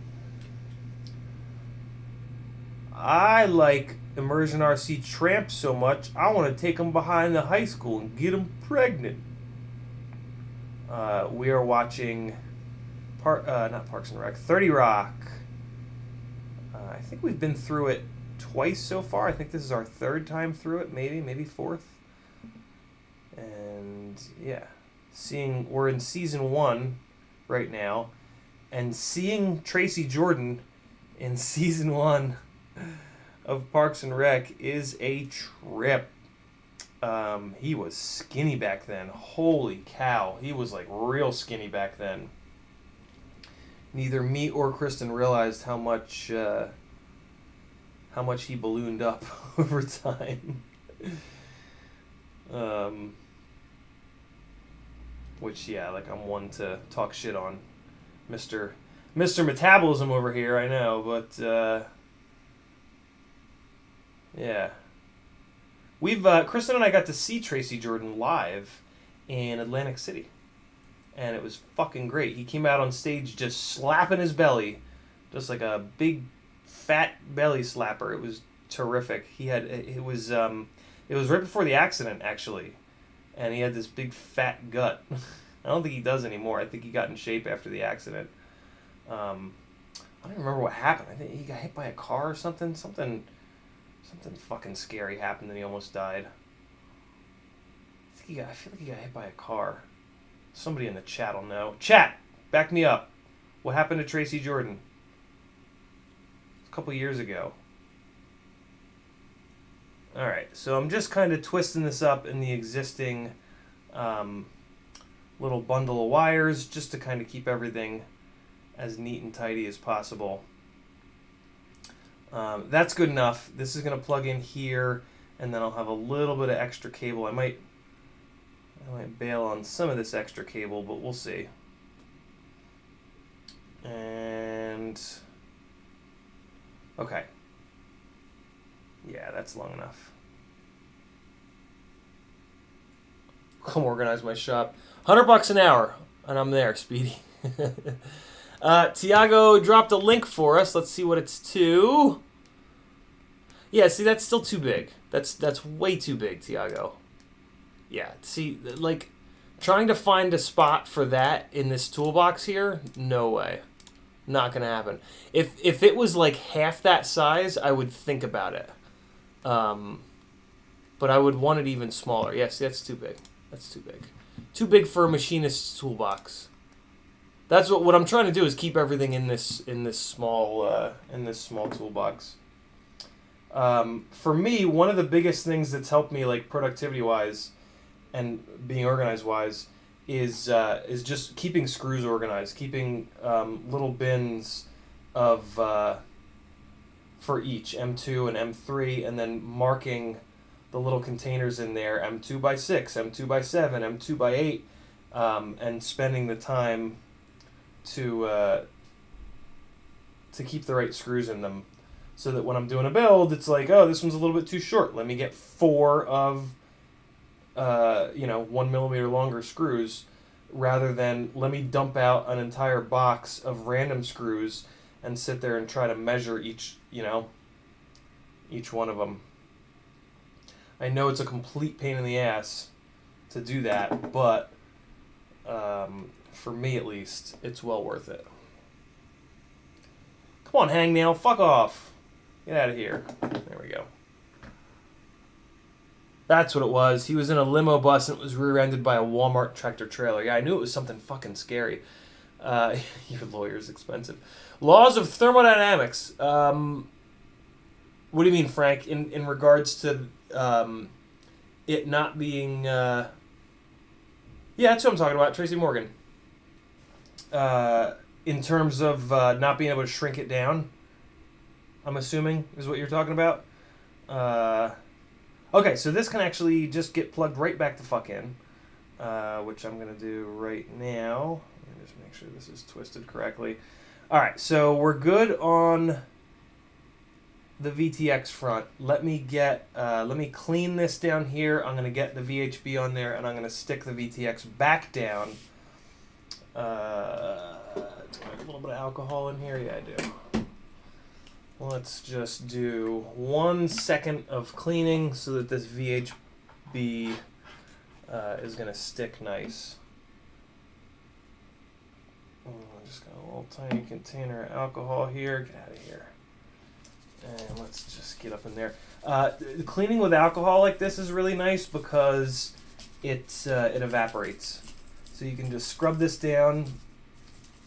It'll make your nose get nice and angry, but then it'll just evaporate away.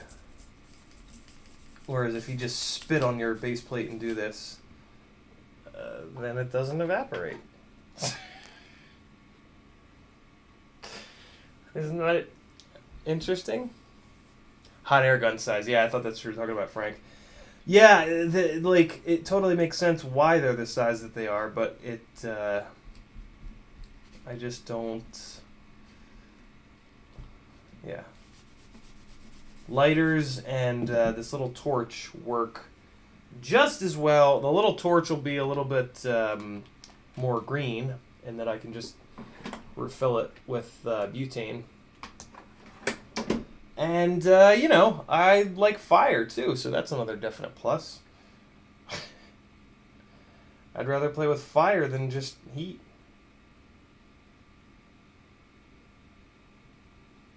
Okay, there we are. So, that's good to go. Where is my VUB? Here it is. So I'm actually going to chop a big old piece, and then I'm going to fold it in half.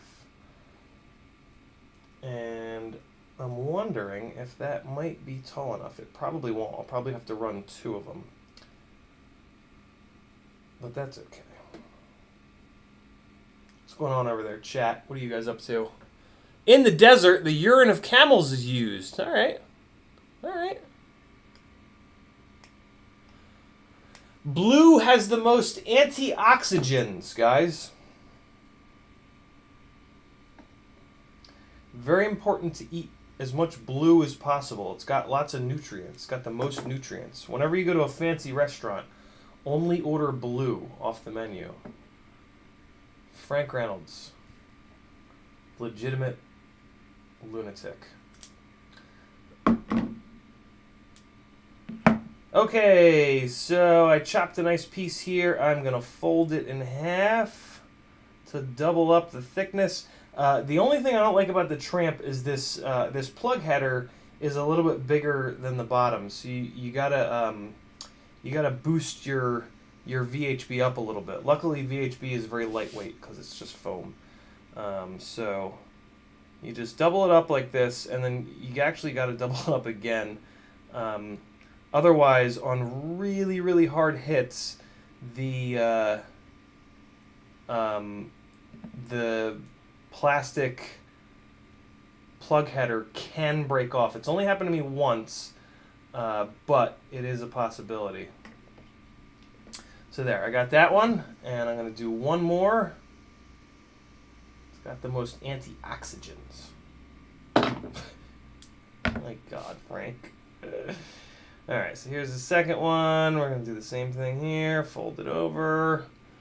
And orange dye gives cancer in UK. Custard power was recalled after 30 years of use. Really? That seems a little flat earthy. But what the hell do I know?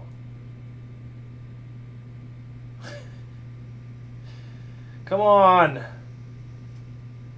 Nothing's worse than the flat earth anti-maskers, though. I gotta be honest with you guys.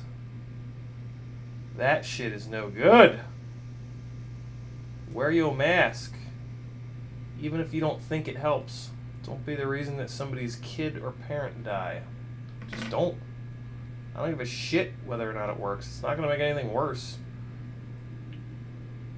There are people that work 8 hours a day with surgical masks on. It's fine. You ain't gonna get hurt from it. Okay, here we go. And bloop. So there's 4 layers of VHB. That's going to be plenty. And then we can pull down into it, and it'll kind of like soft mount the whole rear section, which is kind of nice. I'm going to wipe this down one more time with some blue. And, well, here we go. I'm using spit. Didn't take long to go back to spit from alcohol, just to clean the bottom of the tramp here. VBAT is an output, Vern says. All right. Speedy Turtle has tried 4 Diamond VTXs. What the hell's a Diamond VTX? And can't get any video from any of them. I've wired quite a few regular VTXs. Am I missing something stupid simple? What, you could be, Speedy. What the hell's a Diamond VTX? I don't think I've heard of that. Check for like pit mode. Check pit mode stuff. That has bitten quite a few people, myself included, who've kind of had the same thought process of like, what the fuck? I've installed many VTXs and now all of a sudden I'm having problems. Yeah. Julian says don't buy the Diamond. I mean, 4 is a lot. For 4 to fail, that's a lot. I mean, it could be. The quality control on some of this shit in our hobby is pretty shockingly bad. But I don't know. That seems a bit much. So yeah, I would do some searches. I would do a search for like Diamond VTX pit mode on Google. You know what I mean? Larry asking about mounting an Ishii Nano inside the canopy of a Mobula 7 should be fine. I know that there are some nice big holes in there. It should be fine. I'm in a similar boat with I have a Mobula 6 HD canopy, and I got to figure out how to get it to work with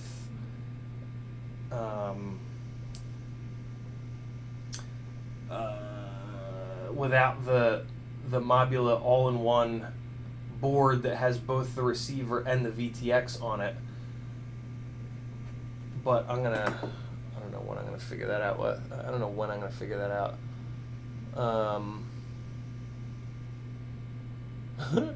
Julian says 1/3 of FPV gear is defective.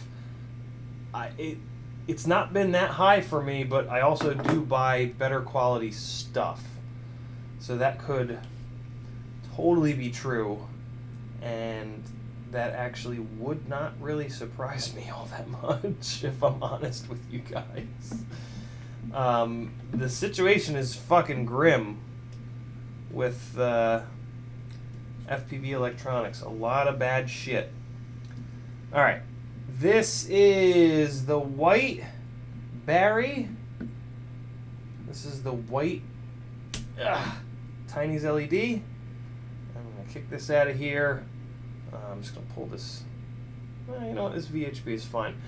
So I need a little set of leads. Let me come here. I probably have a little... I just run 30 gauge to these guys, and it's always been fine. The LEDs themselves get hot as shit, but I've never really noticed the wires getting all that hot. So I'm just going to keep doing it. I'm just going to keep running 30 gauge until one of them fucking melts. Which, unfortunately, if that happens, the shit might fall out of the sky, because I am wiring these directly to the ground pads, which is maybe not the best idea, but I'm doing it. Let's get this guy ready. So he's gonna hang out here. And we're going to get it shrink wrapped up. Or maybe not. Maybe we won't shrink wrap it. Because it gets so fucking hot, but I really like the idea of shrink wrapping it. We're going to do it, and it's going to be great. It'll be fine. It'll be fine. What's up, Pedro? How are you, man? Vern is getting all fired up in the chat. I see him typing in all capital letters. Hopefully it's hopefully there's not a fist fight about to break out or anything silly like that. Let's go and get this started here. So let's just clip this guy off. I have about 1 million of these. Nobody freak out. I have lots of these. It's kind of heresy to chop wires with perfectly good connectors on them, but yeah, I have more than those than I know what to do with. So let's go here, and we're just going to strip these guys, and I think I'm going to run them down the length. I don't know why, but I think I'm going to run it down the length of the LED. Run them down like this. No, I'm not. Because it's going to run out of juice. I've mounted these 5 LED guys in 2 different ways. This is the back. This is the rear of the glide. I've got one where it's mounted like that, which I kind of like. But then I usually just mount it like that. Jesus, is this arm broken? No, it's just scratched up to hell. I kind of just want to put it like that. Like that's just the easiest way.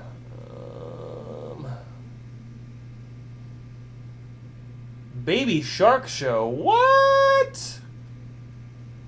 What is a Baby Shark Show?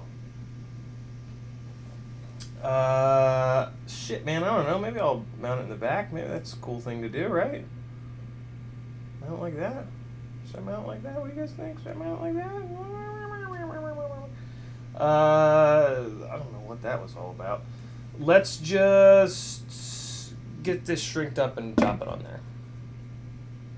It's gonna be fine.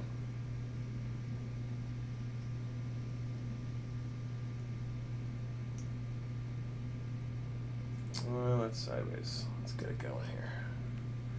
All right, so we'll leave the. I'm gonna leave the pads exposed. My thought process to shrinking the whole thing is to make it a little bit more waterproof, but fuck it, it's fine. I'll leave it like that, and then just chop it like that. We'll at least make the bottom waterproof. It'll be fine. Okay, terrific. And look at this handy little torch, guys. Torch! Whee! Look at that. Look how much better than a big old heat gun that is. Come on now. You can't tell me you don't want to play with this little torch. Come on now. Tell me that you need a heat gun after that. This little look at that. Look at the cleanliness. Get this side nice and hot and then just pinch it. Kind of close it up. Well, that didn't work at all. There we go. That worked. Shrink wrap likes to stick to itself if you get it nice and hot. And we're good. Yeah. That versus having to get the big heat gun out and plug it in and fucking the wires all over the place. Nah, man. Little tiny torches for life. Tiny torches. You heard it here first. Okay. Wood block coming at you. I'm going to put it in that direction, I think. So the plus can be there. All right, we're good. Let's get it. That torch smells like weed, Fryman says. No, it doesn't. No, it doesn't. That might be where I bought it from, but it doesn't smell anymore. Here we go. Let's wreck some quad stuff. Alright, pads are tinned. Wires coming up next. That is just like falling off the side there, but whatever, it's fine. Come on, just let me half-ass this. Don't do it like this, guys. Get the work in a better position. This is just me being a lazy shit. Positive on top. So let's go here. Put this on at a little bit of an angle. And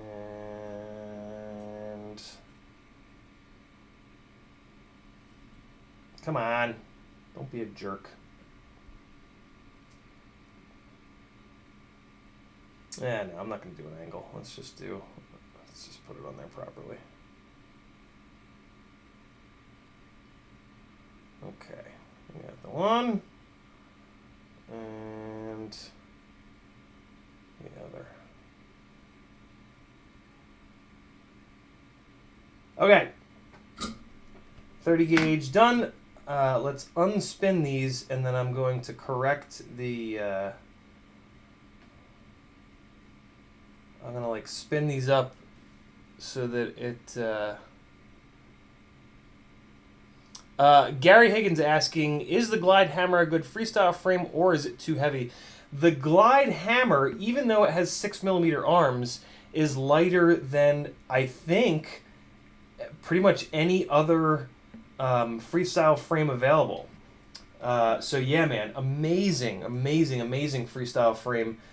As is the regular Glide, and the regular Glide is all is just like thinner stuff. So like what I recommend is that you buy the Glide Hammer, and then also get a set of get yourself a full set of the 5mm arms, and then build it with the 5mm arms. And if they're not strong enough for you, you can go up to the Glide Hammer arms. But that's my preferred combo is Glide Hammer with 5mm arms. That frame I think is like 108 grams or so, which is very, very light. So yeah, it's a really awesome combo. I really like that rig. Do it. You won't be disappointed. So if I'm gonna put this here, I actually do want to put a little bit more shrink wrap on here, because that's a because there's that standoff right next to this. I don't want, God forbid it takes a really hard hit, I don't want it to jump again because it's hooked up to the to VBAT. It's bad things could happen if it shorts on the ESC. Could blow up the ESC, fall out of the sky, etc. with a T, etc.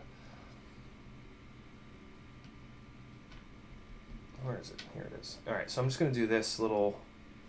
Just gonna do a little jib jab here. Just put it on over the contacts here, and zippity zap it up. All right, let's get that going.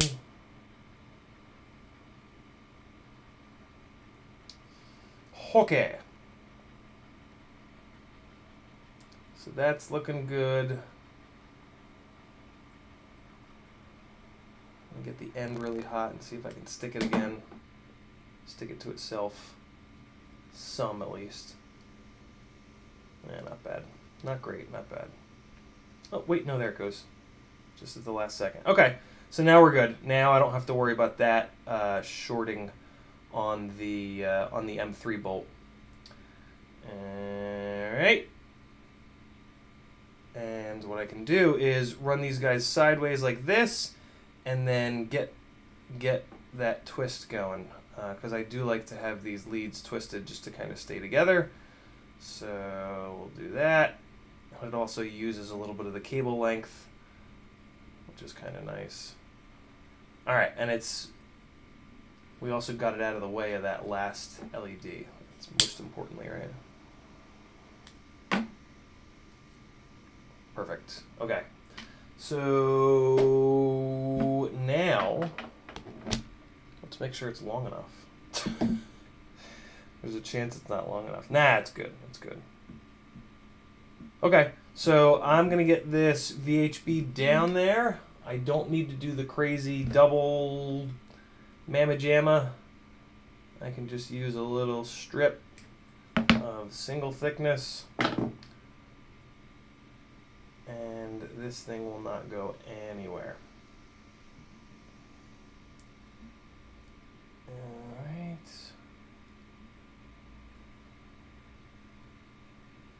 If you can't find VHB, Scott makes extreme heavy-duty double-sided tape, which that's not what this is, but that's what I used before this, and it's fine. I think it's just Scott's version of VHB. It's plenty sticky, it's plenty durable, it's plenty foamy, so it's nice and lightweight. Some double-sided tape is like butyl rubber, I think, and it can get heavy. So just be wary. Always be thinking about weight. Always be closing. Always be thinking about weight. We are flying, right? So pay attention to that. Come on, goddammit. I sort of got half of these fucking build streams is just me fighting with VHB. Alright, got it. Nobody freak out. Don't fucking freak out. Ciati. Shitbird. And I could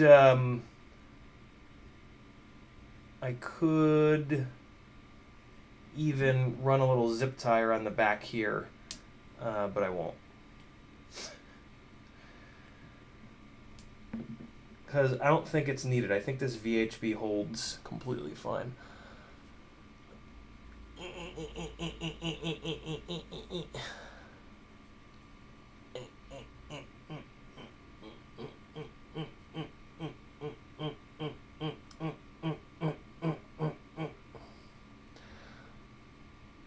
Protego says, why do you pull off the van layer off midair and not just slap it on and then pull... Wait. Why don't you pull off the VHB layer off midair? What? Burton, what are you saying? I don't know what you're trying to say, brother. Hit me with it again. Speak slowly. I'm smooth-brained. Okay. Even that up, and while we're here, let's just strip and tin these little fellas. We're gonna have to put them onto the battery leads anyway, so that, you know, we can get power to the LED. Proton, hit me again with that comment. I can't make hide nor hair of it. Okay, here we go. Here we are, and here we go. A little bit of fresh solder on the tip. Touch the tip to the wire to transfer the heat, and then push solder through the opposite side of the wire. You're trying to push solder into the strands of the wire. So you want to put heat on one side of the wire, and then you want to push solder through the other side of the wire. And then we're good. So we can take this, and we can kind of feed it through this nice big hole that Bob put in the bottom of this guy, in the rear here, since the rear doesn't typically take a huge amount of abuse. And There we go. That looks like it might be just a little bit too short, so that's interesting. Might have to untwist these guys. God, is that frustrating? I can't believe I just made that too short. If I untwist them, it'll be fine though. This VHB is getting a little dirty. One of the little tricks to bring it back to life is heat. So I'm just gonna give it a little heat, get it a little bubbly, and then I can stick it right back to the top of the VTX here, which is how I like to do my little kind of communications package. All right, Proton to Go says, you were fiddling around with that VHB without it being attached to something. I find it much easier to pull the protective layer off when VHP is already attached to stuff. You know, I've had that thought and I've tried it, and I haven't noticed that it's any easier to pull off. But like now that you say that, I'm kind of like, well, I may have only tried it like one fucking time. So, in fairness, I should definitely try again. So if I can remember next time, because I fucking really struggle with VHB, and it's not, and like it's, yeah, I feel like it shouldn't be as hard as it is. So maybe that's the cheat code, is to stick it to something first. Stick it to the maniosis. Know what I'm saying? Know what I'm saying? Stick it to the maniosis. Who knows what that's from? I'll be impressed. Maybe. I don't know. Maybe that's an easy one. Oh! Well, that's pretty interesting. Okay. I think we're getting to the bottom of things here. Look at that. Look at that connector. Hold on. Aha. Okay. I think I see what's going on. Alright, and then turn autofocus off, and we're going to go macro focus. Look what I just noticed. See it? See the connector? See how it's all fucked up on that side? And that is the side that carries VBAT. And it is all melted. See it? Up in here? It's all melted. So that would explain what happened. And that also means that I need to unplug this. And I'm going to need to get another one of these guys. No shit. Look at that. Man, that got hot as fuck. That is no good. You do not want to see that. Okay, so that's...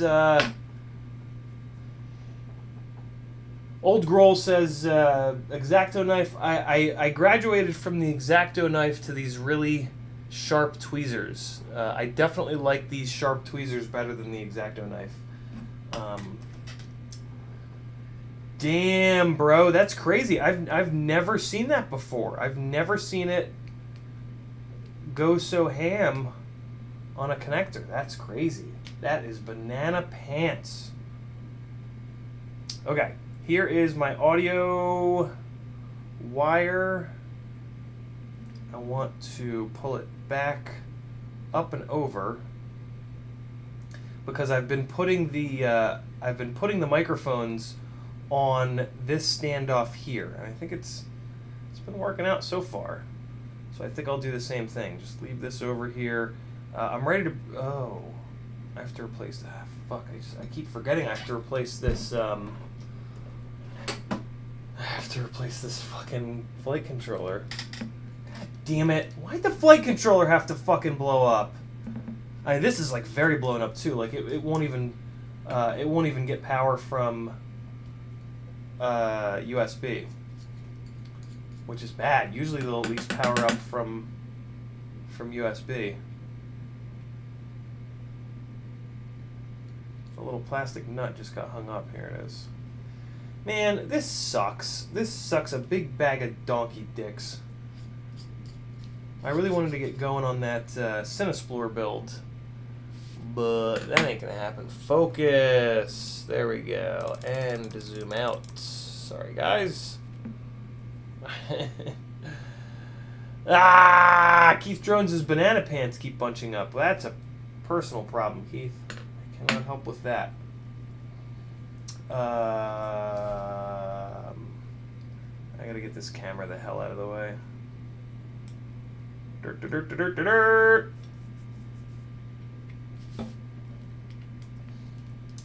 All right.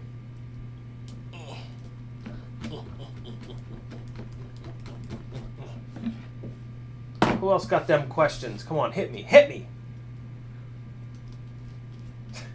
Don't actually hit me. Gotta protect the moneymaker.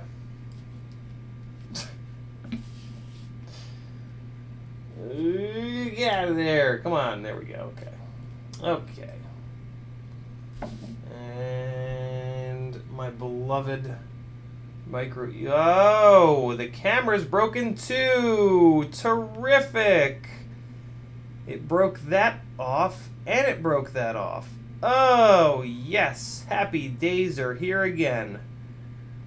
Jesus. I didn't think it was that big of a crash. What the hell, bro? Oh, man. Come on. Really? Wow. Okay. I don't know why I'm doing this, because it knocked the capacitor clean off. Okay, there we go. Well, fuck you. God damn it. God damn it, Larry. Why does your VHB look like poo? I don't know. Leave me alone. Don't talk shit on my VHB. It doesn't look like poo. It looks like VHB. What do you want it to look like? What do you want from me? Oh, get out of there. There we go. Wow, all kinds of surprises here. This is just a real fucking show.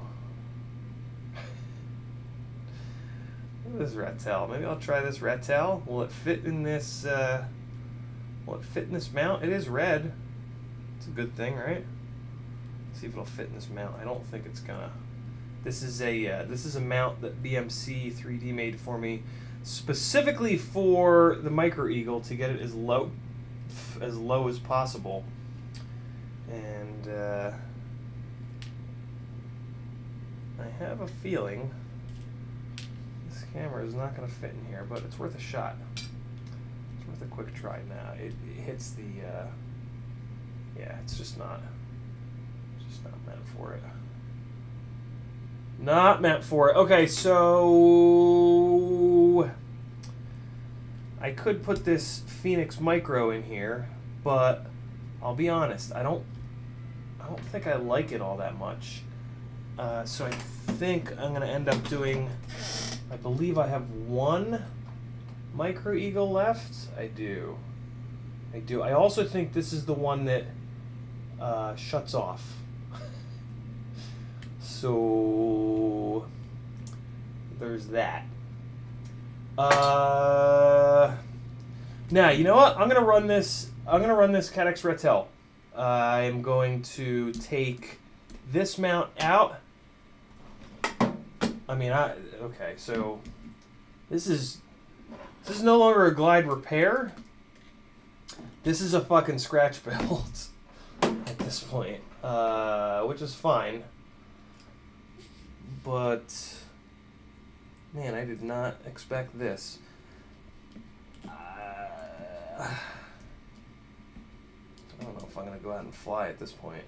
I don't even know if I want to go out and fly. I might just want to lick my wounds and get this going.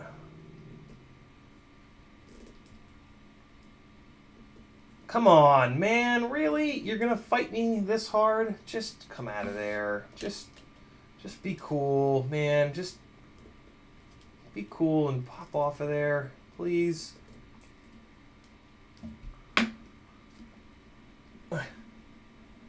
Like, I get it. I don't want it to move, but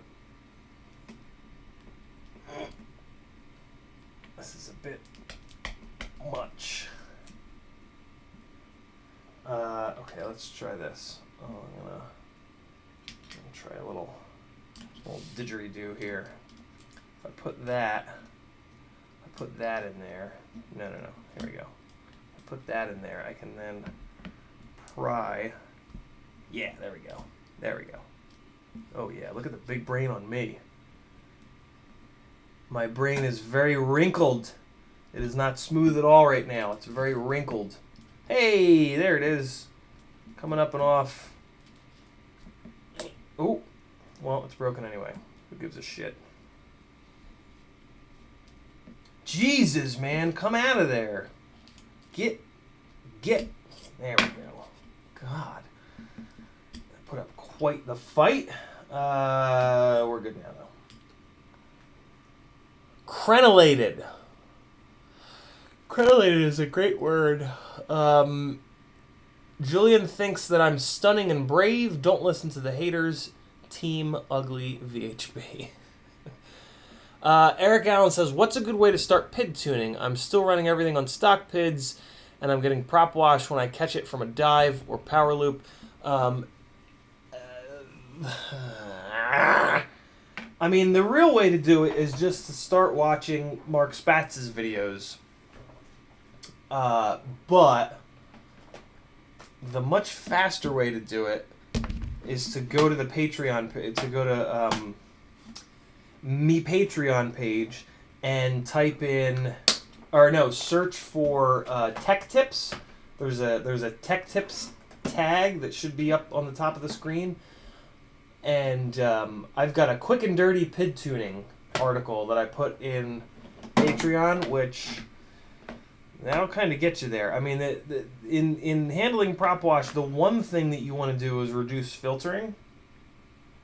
So there's another post on the Patreon page, quick betaflight 4.1 filter reduction strategy.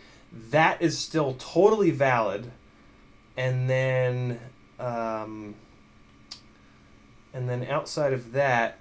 So that'll get your filters going. And then basically what you're just going to do is add a bunch of D-Max.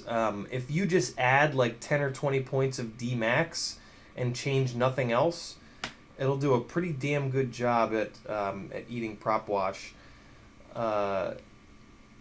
It also helps to raise the D-min up by 5 or 10. And then you can even move the D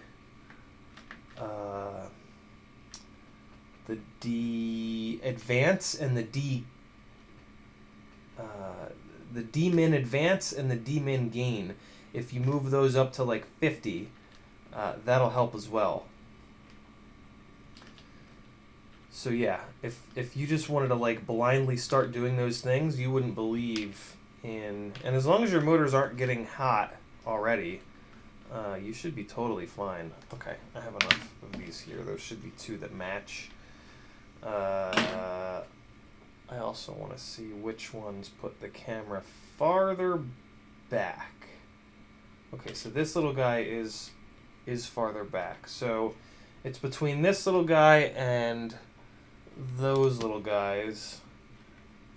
And basically, I make this decision based upon each individual camera,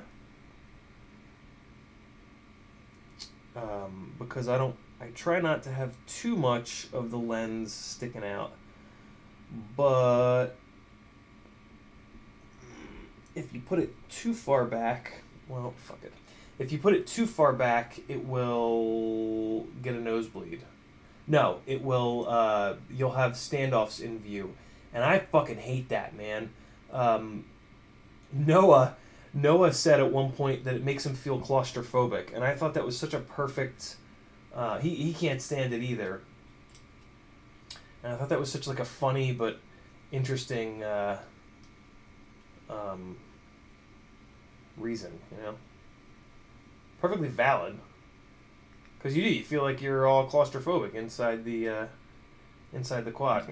Help me. Okay, so if I put it on these long boys, the problem is going to be the fucking camera is going to bash into the flight controller. I can already see that issue. So I think I'm going to end up putting it on the short ones and letting the lens hang out a little bit.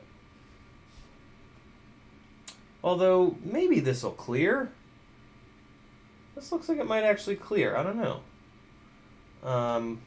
You know what? I haven't used these longer ones in a while. I'm going to try them because I don't have any extra, and I probably won't go with this camera.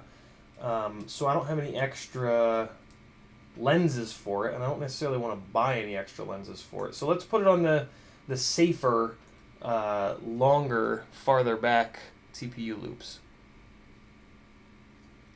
Yeah, like you're in a box, right?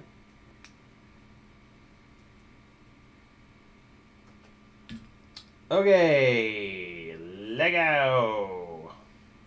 So that's going to stretch on there. Oh, and that'll actually even pull it forward a little bit. Okay, so that's fine. That's done. And next, we've got to completely dismantle everything on this goddamn flight controller. Luckily, I have an extra Acon F7 20x20. I believe with how many of these Talon F7s have been shitting the bed, I believe that this is going to be my new ESC of choice. I do have my doubts about this. So the one rig that I have using this flight controller right now is technically falling out of the air. And I haven't really figured out why yet. So that's not...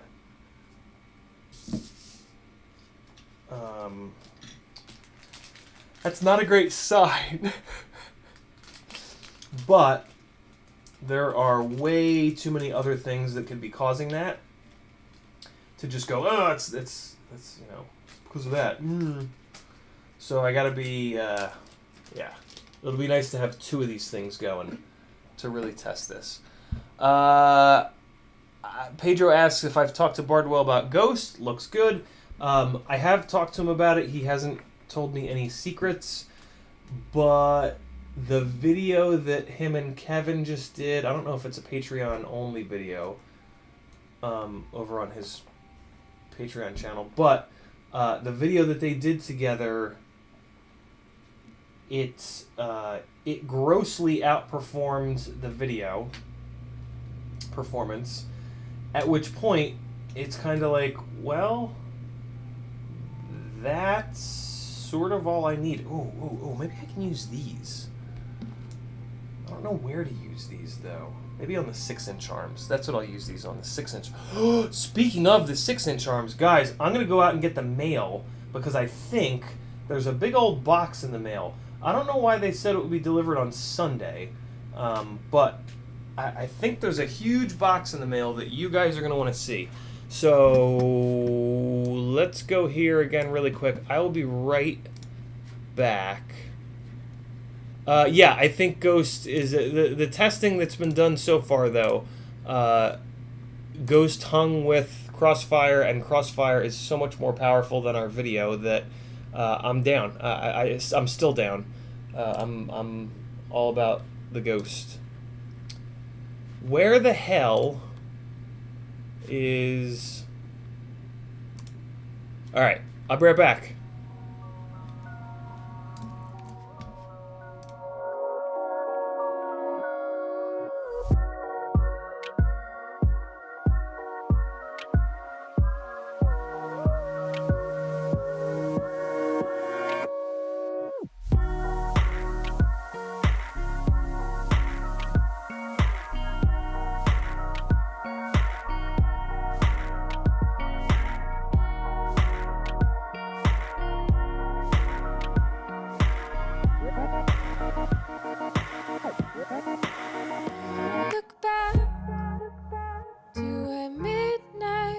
broke their sleep, awaken our memories of when we would make believe. Collide, colors of the masquerade. Watch as they fall away, faceless under faces made. And weeks went by but felt like hours. Spring would lie in summer showers. In my hair were winter flowers. And weeks went by but felt like hours. Seasons multiplying power that I found in winter flowers.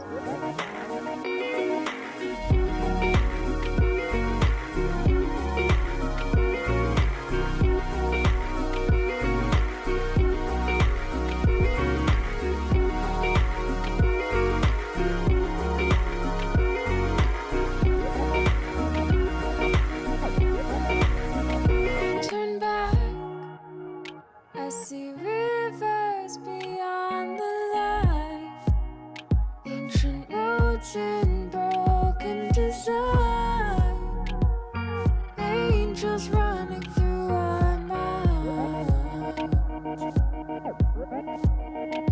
Look up, your city's built on marble floors, neon lights in the falling snow.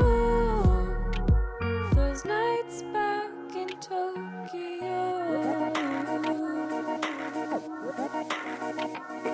And weeks went by but felt like hours. Spring would lie in summer showers. In my hair were winter flowers.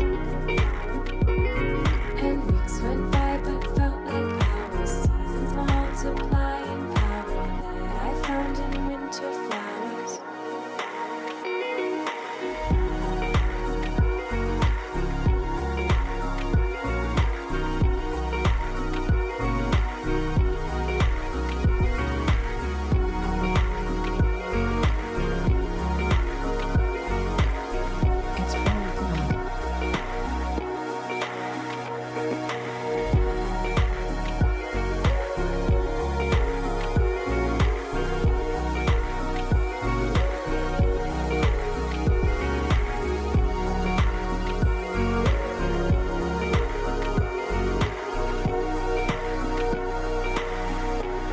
And we said, this has only just begun. In the end, time forever favors the young. And we said, this has only just begun. In the end, time forever favors the young.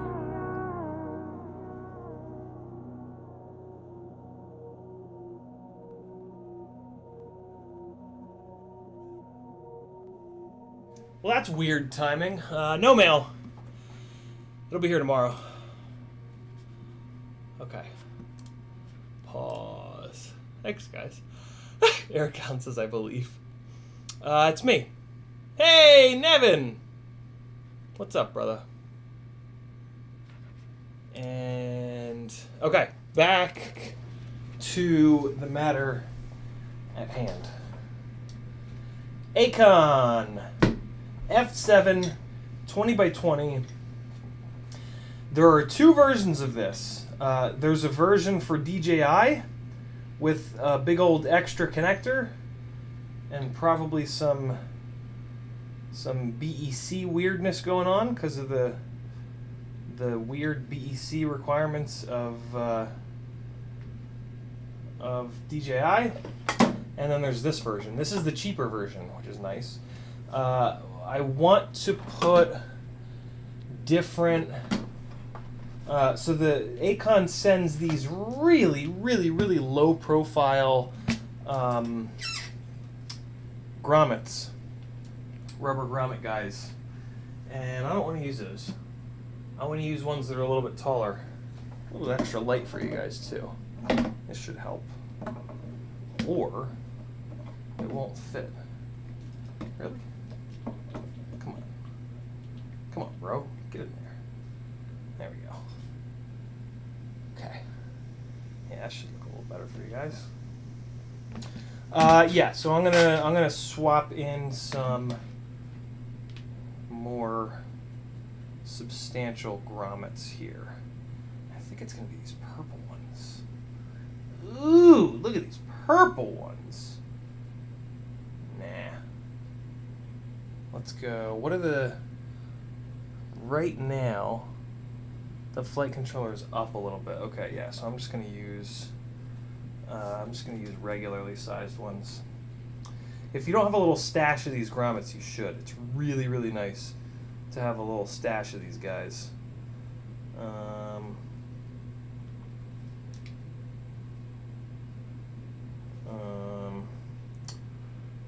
Those are blue. I want to eat those. You got to eat those blue grommets. Yeah, let's go. No, these aren't going to fit right. Oh, look, there's a short purple one. No way. No way. No way. Look at that. I'll be damned. Okay, okay. Oh, wait. Oh, they're not going to be long enough. The screws that I have in the base plate aren't going to be long enough for those. So we're just going to do the easy thing and just use the regular ones. Well, that's fucking boring. Alright.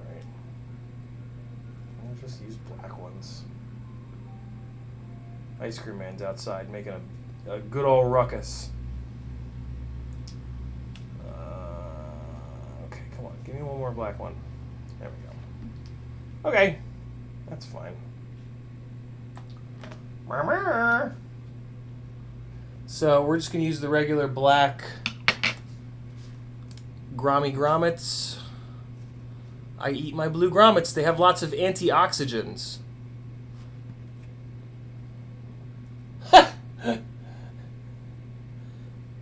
Finyamin. What is that? FNYMN1. What's Finyamin?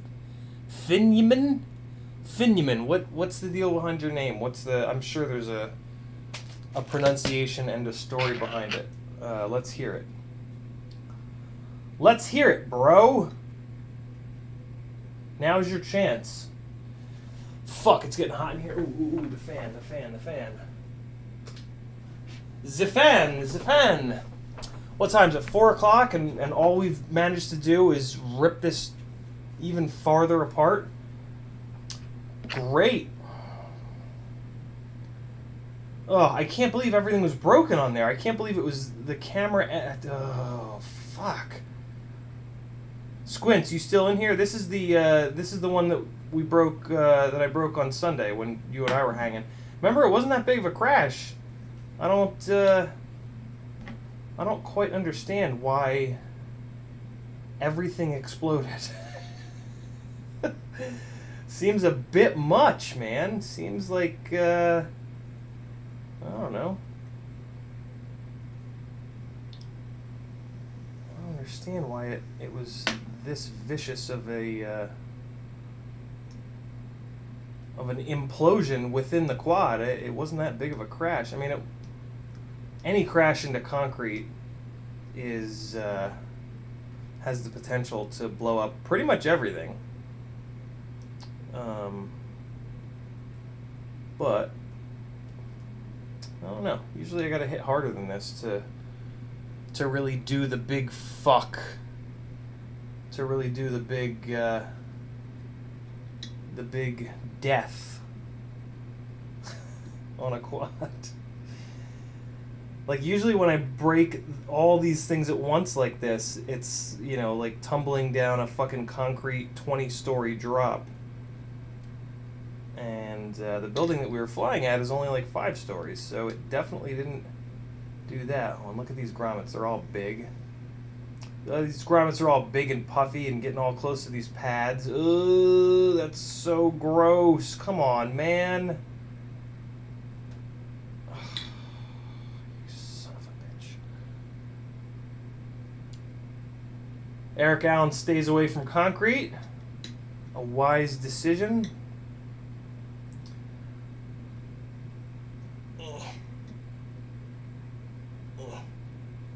Here in Atlanta, all the amazing spots are over concrete though, so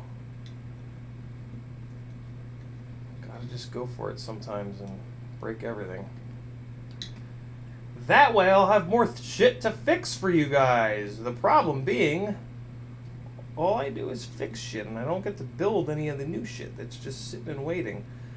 When should I do the, never mind, I'm not gonna say that out loud. I have to figure out when I'm doing the next 24-hour stream.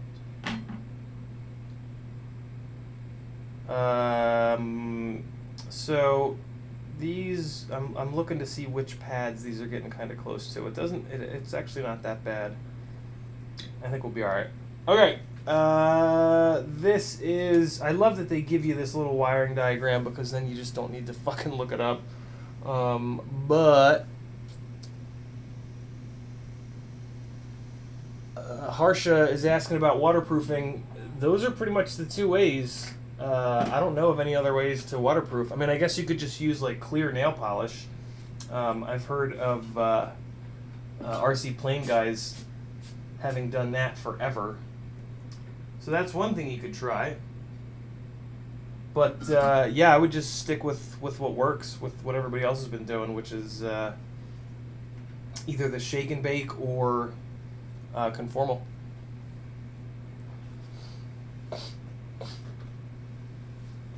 Thursday, Friday, or Saturday. Yeah, Eric. I mean, I can do whatever, but it's the issue is trying to get people to watch it, and to that end, I should be doing it right after a Bardwell stream, right? Because that's where, like for example, without Bardwell's help. Well, that's not bad. 49 watching now. That's not bad at all, actually.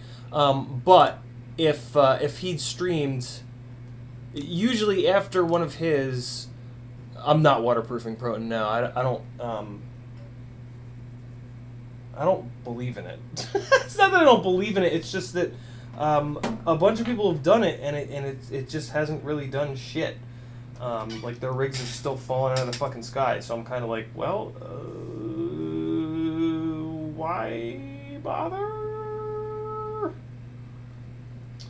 I really would like to waterproof one quad though, but not today. Not today.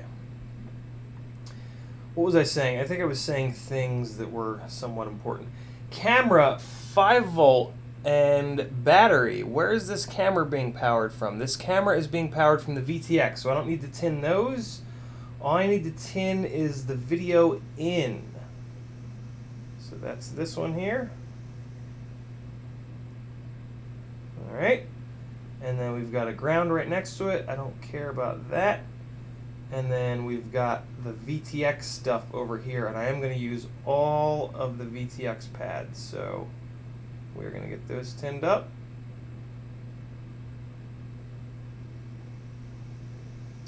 Oh, that was stupid. I didn't need to tin all these. I'm not going to use the VTX power, but that's okay.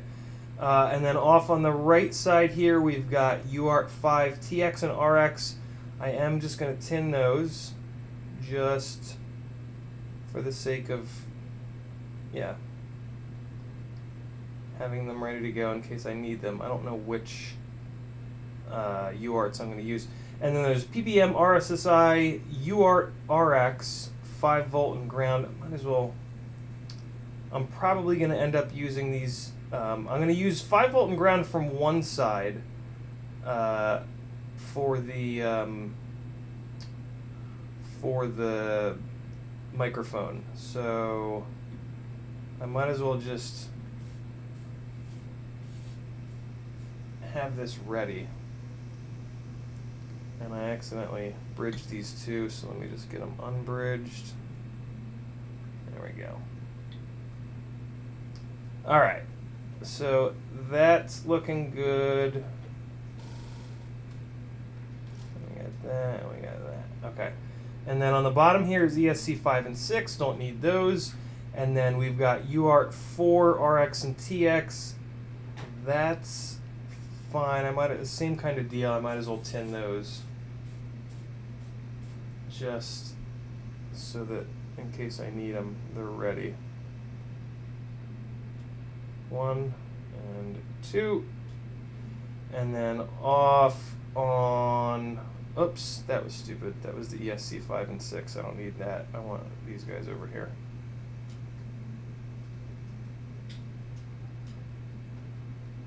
You could just tin everything, but I tin just the ones that I need as like a reminder as to which pads I'm going to be using. So we got boot, and then SDA, I have no idea what that is. SCL, no idea what that is. 5 volt ground, I am going to do the 5 volt in the ground. There's the 5 volt. There's the ground. And then we've got LED buzzer. And then we've got UART 2 here in the corner. Is the UART 2 shared with anything? UART 4 is shared with the pin header. So you know what? I'm actually going to remove the solder from the UART 4 pads. Again, just as a reminder to not use those, because that's the UART coming through the pin header.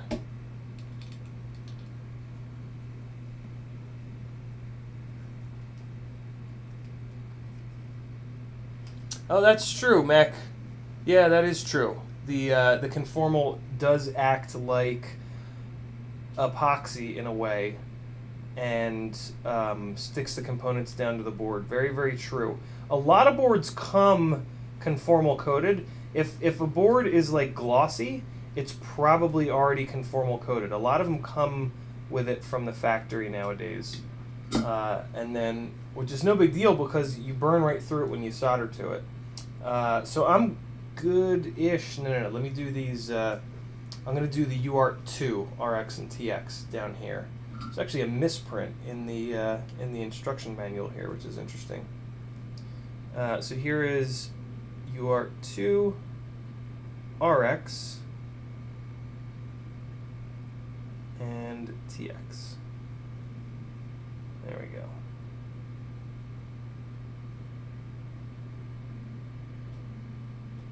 Okay, so the pads that I need to use are now tinned. The pads that I'm not using are not, which will just make it a little bit easier to know where everything is going. Okay, so we're going to kick this off, and then I'm going to do what I've always meant to do, but I've never done, which is to remove a wire and put it onto the new one, so I don't have to, like, usually what I do is I'll remove all the wires and then I'll trace them all back, and it's a big stupid thing. Marley Leppo with 50 Norwegian kroners. Thank you, Marley. What do you think of the new Maytech Flow and LiDAR sensor? You know, I just saw that yesterday. It's what my question is, what is it? I guess it's for, I don't think it's for Betaflight. What's the other one? Not Clean Flight. What's the one that all the long, not all, but a lot of the long range guys use? That's what I think it's for, to my understanding. So here, right?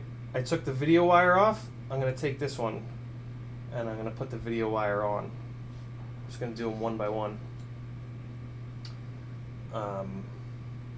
Because there's kind of no reason not to, to do it this way. So I can literally even just drop this on here, and as opposed to, you know, figuratively dropping this on here, something that is an impossibility. I'm constantly trying to break myself of using the word literally all the time, because 99% of the time that we use it, it's completely wrong, which is kind of the joke behind it, but I don't know, a little overused. Okay, so let's get this video wire smacked on here. Oh yeah.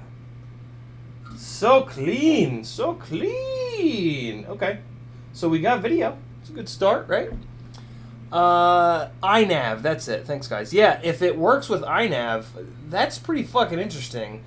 I don't know if I'll ever go down the iNav route. Protnego says, "Are you really waterproofing?" Talked about that, and then Mech says about conformal. SDA/SCL is 12C for barometer and magnetometer. Ah, interesting. All right. And then Kelky-Quad. Is there an app to meet other pilots? I believe it's called Grindr. I'm from the UK and I live near Stansted, so Popo are hot as hell on drones. So no FPV without spotters at most. Good places. That's crazy to me. Like I'm in. They really care. Like the cops will really start shit. That fucking blows, dude. There is an application on the phone. I signed up on it and then never used it. It is called.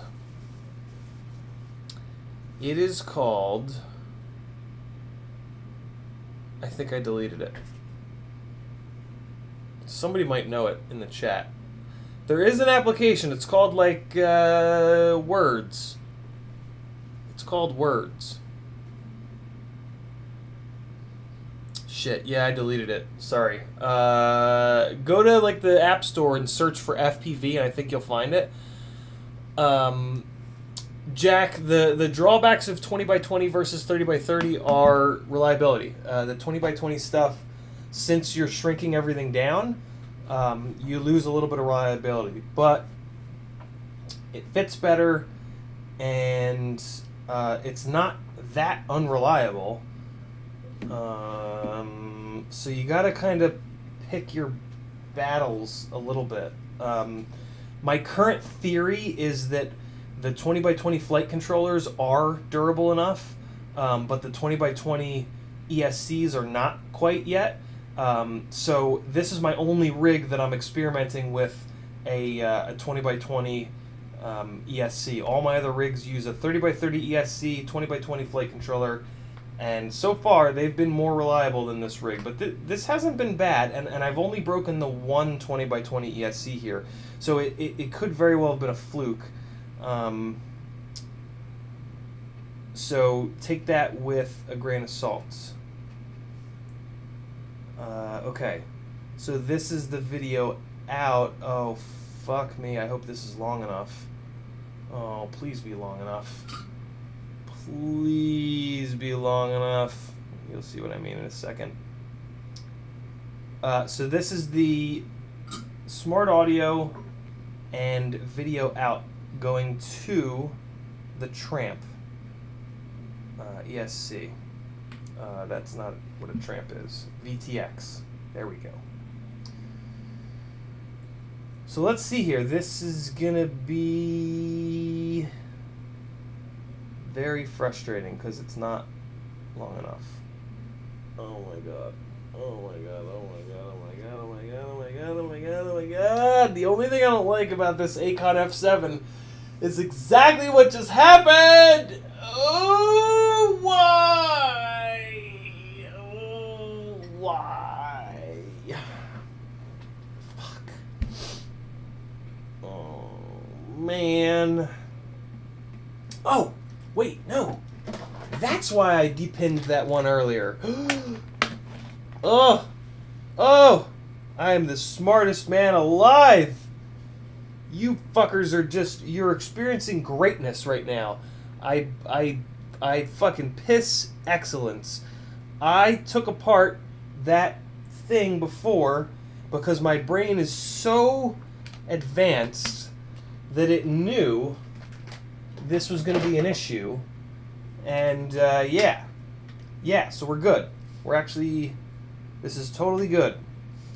Oh yeah, buddy. Okay, so this little bundle is going to have to be fart bagged.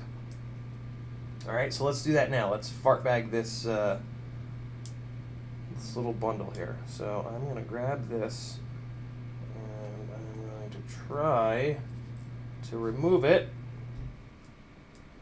Yes! Okay, terrific. Ooh, yeah. Okay, so now I just want to pop the white.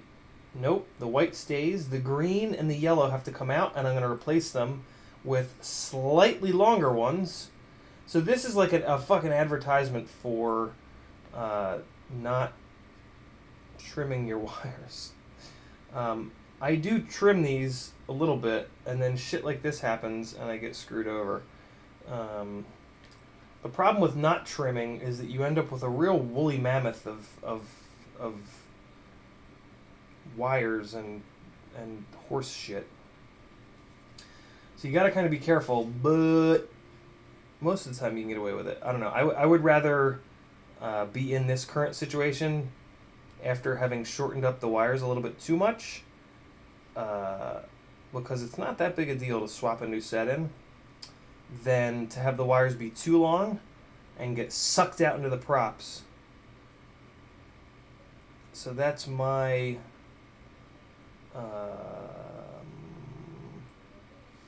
opinion on whether or not you should shorten all of your wires. I don't shorten them like to the point where they just barely reach. Like I always try to give them a little bit extra, but not quite enough extra. On the Talon F7, the VTX pads are on the opposite side of the flight controller as the camera pads, which makes a lot of sense. The camera's in the front, the VTX is usually in the rear. I really like that about the Talon F7, but it keeps blowing up. They keep blowing up on me, and swapping flight controllers is a fucking pain in the ass. So I will deal with the wiring being not as, or the pad layout rather, being not as good if this Acon F7 is a little bit more, a little bit more durable. Which is annoying. I will absolutely admit that that is a very annoying thing. Because I really like that about the fuck, which one goes where? For fuck's sake. Is it the yellow and then the green, or the green and then the yellow? You son of a...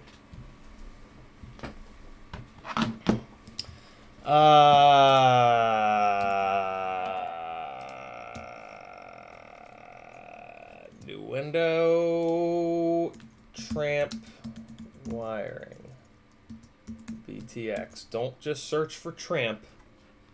You'll get a whole different series of results. Okay, this is all I need. Because they label it, which is nice, but I have it stuck down.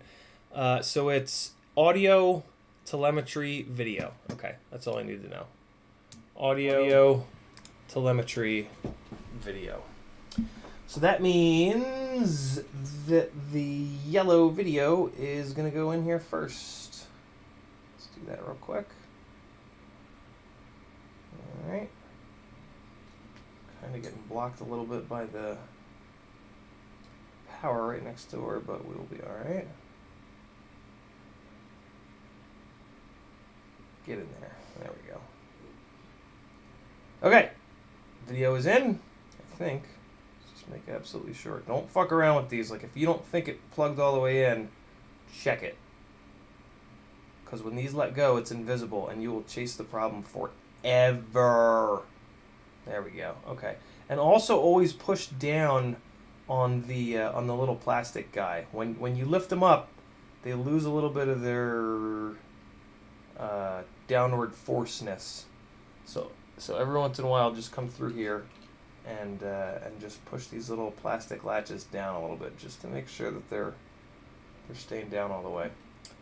Give it a little tug, and we're good. Next is our telemetry, which is on green. And let's get that going. Actually, I'd rather have the telemetry on white and the audio on green, but I'm not going to pop the white one out again. If you don't absolutely have to, don't depin these things. You can only really depin these plastic plugs like once or twice before the little plastic latches are going to really start to be dicks. And the connector that they use here on the Tramps is admittedly a little bit better than the ones that you see everywhere else, the JSTs that you see everywhere else. But it's still tiny little plugs held in by tiny little pieces of plastic. So yeah, don't, I mean, in general, don't take your shit apart unless you absolutely have to. It's just a good sort of rule. Everything, I mean, when you take shit apart, you put wear on it. And the less wear you put on shit, the better. Here's a little trick. Take these three that you want to spin up. Take a pair of springy pliers. Grab them at the end. And then just spin the pliers. It'll twist the wires up really nice for you.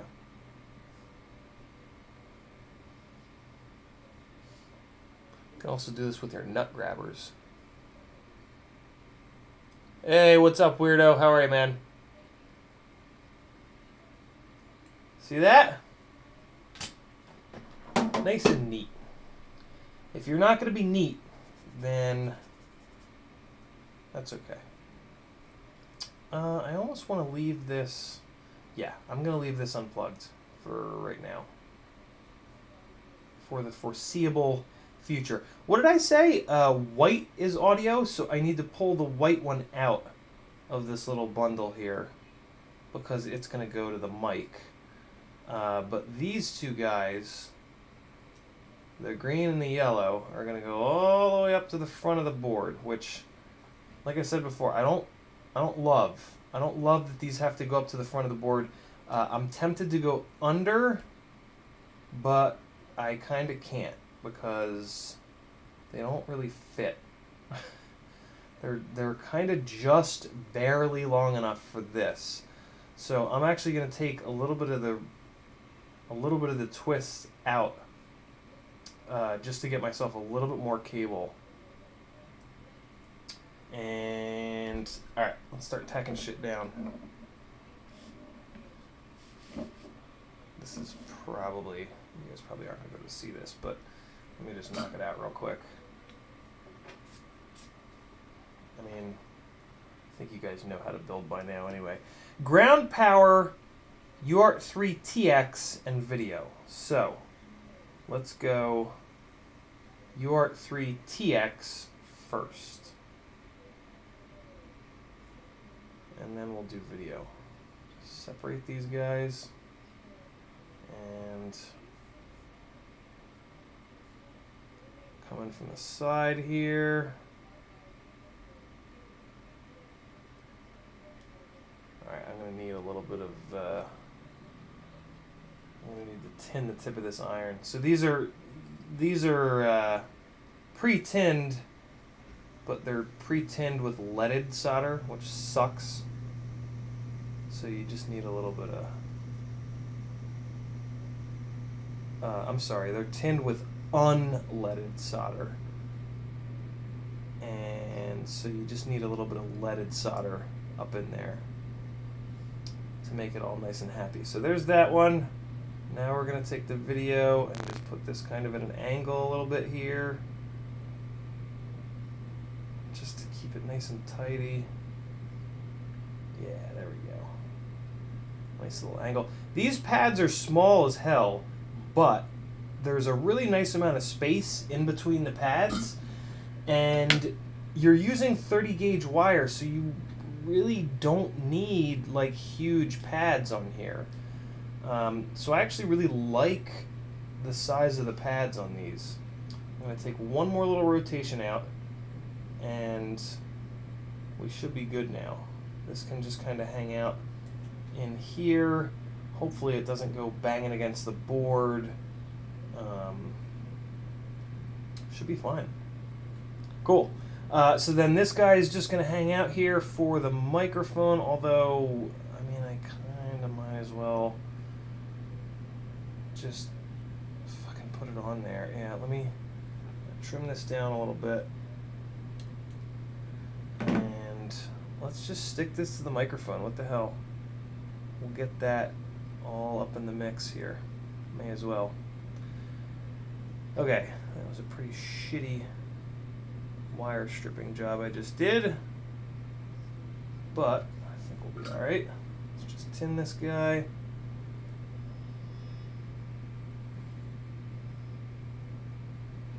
Okay, so the microphone is here, and I think they have it nicely labeled. Yes, they do. Let's get our little wood block out.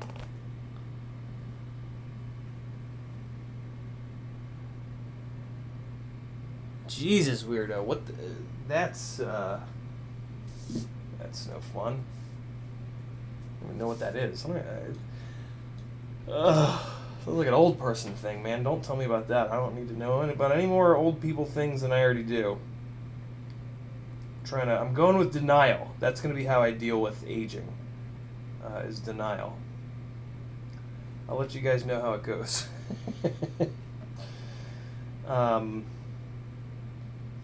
I don't solder to these pads per se. I solder to the side, which I really like. I really like when they half cut the side of this thing and they put the pads on both sides. I think that's a really nice way of doing it. So there we go with that, and I'm gonna put the 30 gauge positive and negative on there really quick, just to kind of get it rolling, and then we can solder the whole thing all at once. So I can also go to the right side of the board, since it's like an inch away, if that. Don't I have a little tiny piece of 30 gauge? No, I don't. But I have a whole little box of it. Swelling of the stomach. That sounds fucking awful, bro. I hope you feel better soon. That's a big old shit sandwich.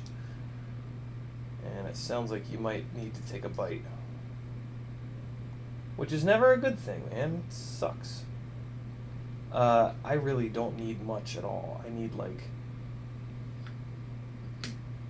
I mean... I feel like I just...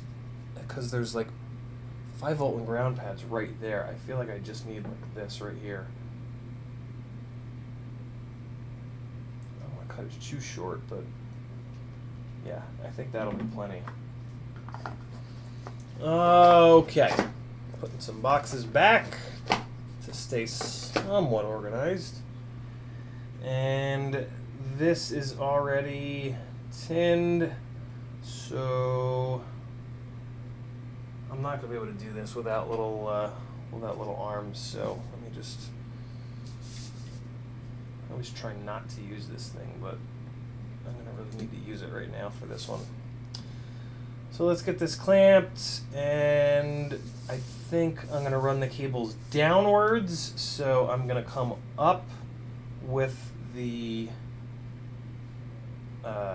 wires. So we'll do 5-volt first, and I'm just gonna hold it against the side here.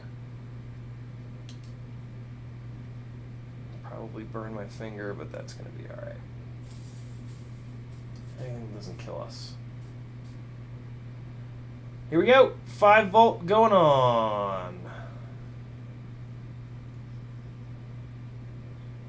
I didn't tin it. I thought I could get away with it, and I can't.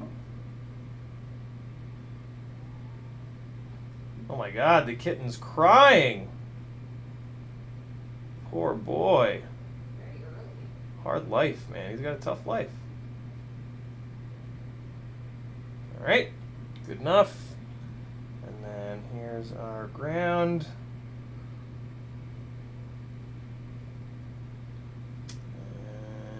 Okay, get up in there.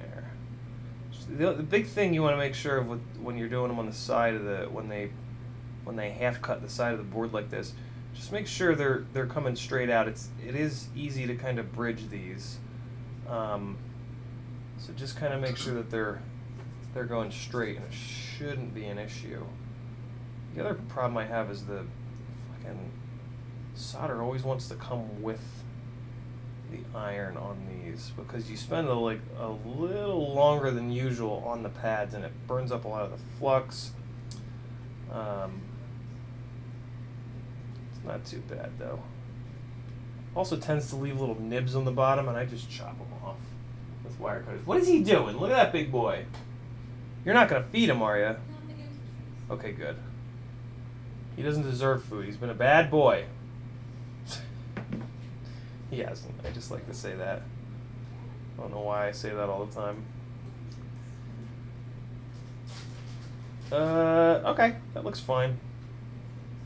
This is going to be mounted vertically to a standoff, which is why I like the wires coming out sideways like this. It's basically going to be mounted exactly like that. So these wires coming out are like perfect, and I can just run them up to the 5-volt and ground pads, and we will be golden. So let me just make sure I got all the little boogers off from my ugly soldering job. Nice and shiny though, so it's going to be plenty strong. It's just a little bit ugly. Yeah, it's fine. Give it a little pull, and we're good. So we gonna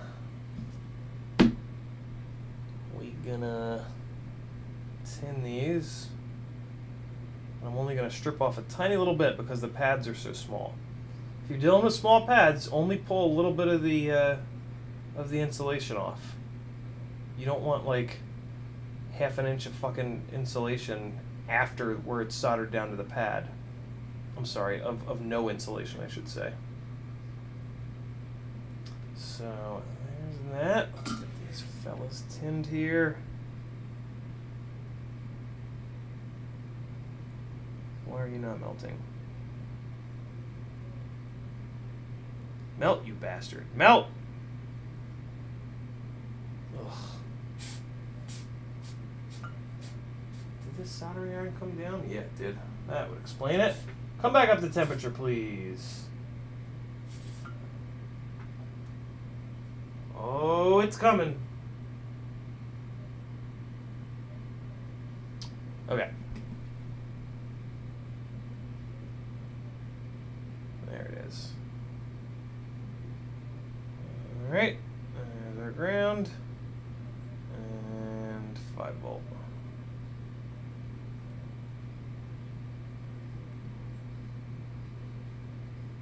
I wonder what this would be like powered off of the VTX. You know, that's an interesting idea. I wonder if it would be like cleaner, if the audio would be cleaner. I have to assume that it would. I mean, the same issues with video, in theory, would be the same issues with... How can I do that? I have the power... I don't want to splice into the power leads. I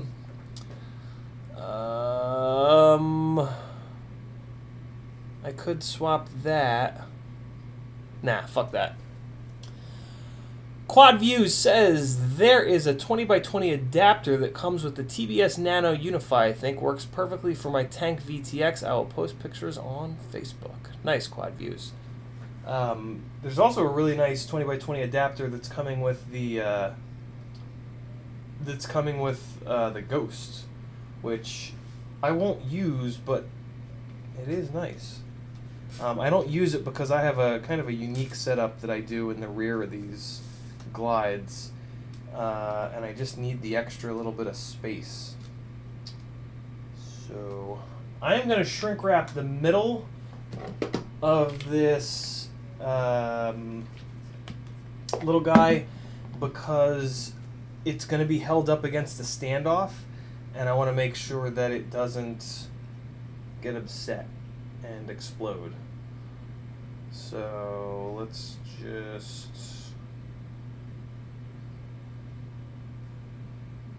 get a little piece of shrink wrap going here.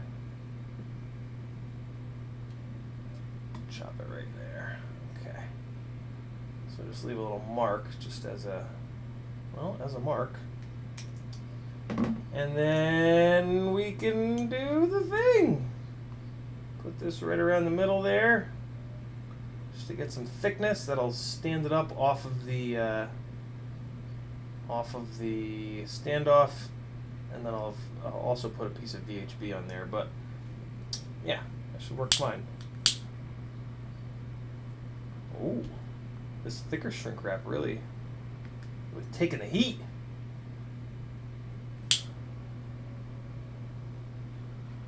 Oh yeah, that's the ticket right there. Oh man, I love this little torch. Oh my god! If you don't have one, get yourself a little torch. They are terrific. Okay, so we just got a little bit more thickness there without covering the microphone. In the future, there's a chance I'll cover the microphones up to try to help with wind noise, but it's too early. I haven't flown with them enough to know whether or not that is going to drop the audio level down too low. So for right now, I'm not covering the... actually, no, that's a lie. One of the rigs I covered the microphone on, but I didn't notice whether or not that rig had enough volume at the event. So I got one more. I just got to put the audio, solder up the audio cable itself to this guy. So we'll do that real quick. Weirdo Escaper says, was that a pipe lighter? I don't know. It's one of these little guys. They're like all over the place. Just a little shitty, you know, whatever, like $4 shitball little lighter. Weirdo says, what 2550 do you like? Because I've got to get a new motor and there is none of Corey in stalk. I am using the 2550s that came with the Immersion RC thing. I don't know anything about 28650s or 2550s or any of that nonsense, so I'm unfortunately the wrong person to ask, man. Sorry. Yeah, I literally know nothing. I don't do the vaping thing either, so I don't know a single thing about 2550, 28650, 20. I don't know. I'm probably getting the numbers wrong too. Okay, this fella needs to go. Bend this like this. I can barely see this goddamn thing. No, it wants to be down. I want it to be. Oh, there we go. There we go. There we go. That's what I wanted. Okay, so let's just see if I can. Ooh, this is gonna be so janky. If I can get this, I am a soldering ninja. I like how the better you get at soldering, the more half-assed you can sort of be with it. I find that very rewarding. Rewarding is not the right word. I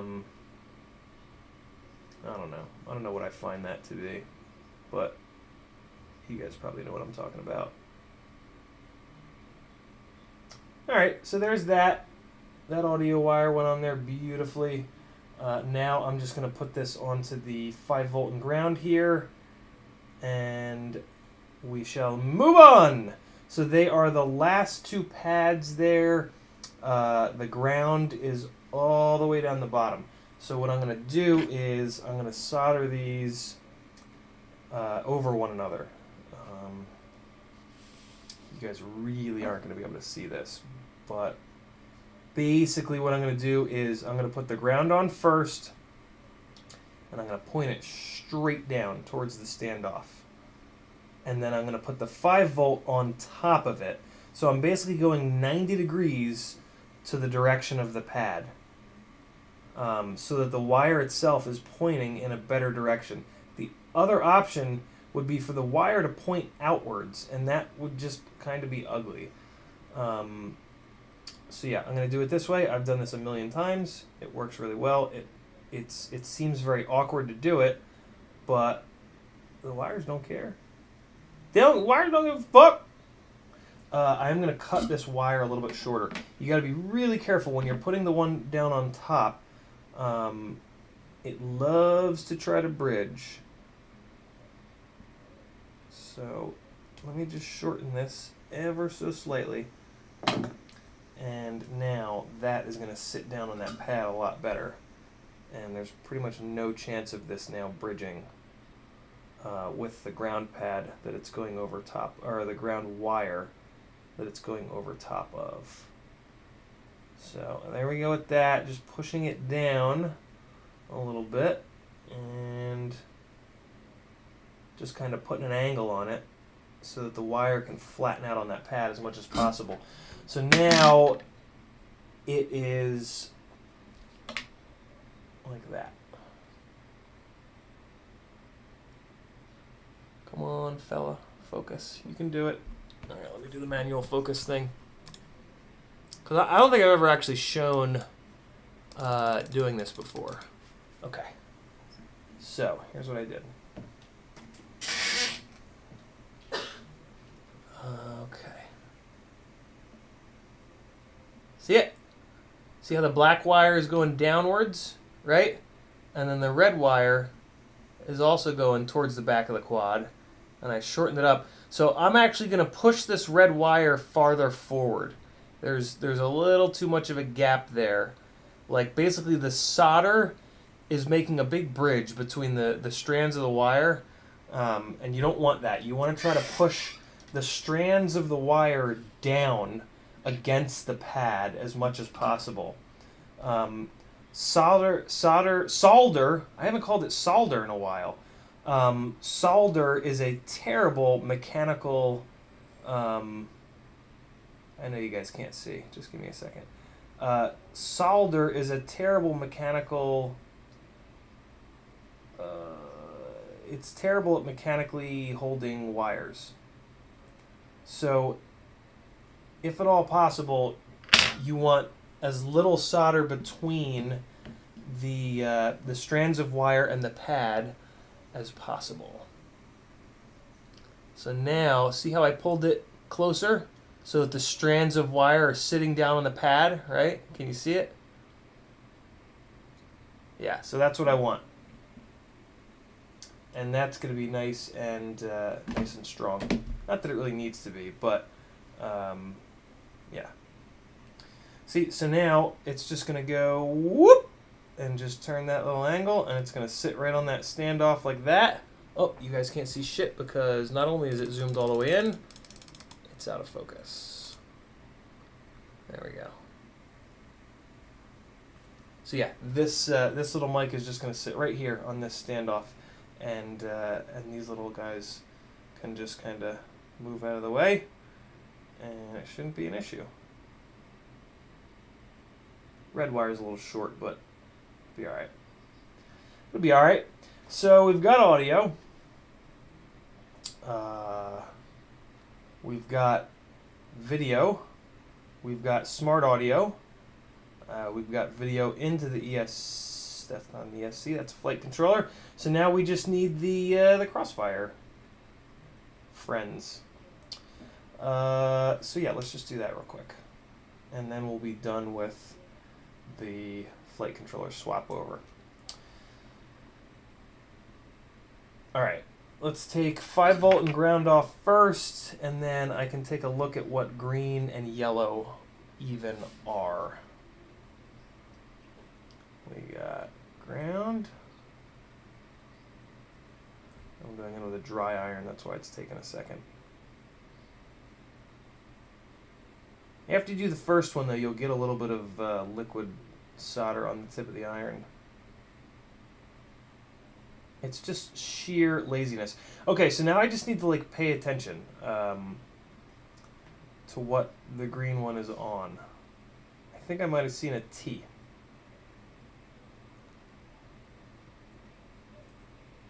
Alright, and that didn't work.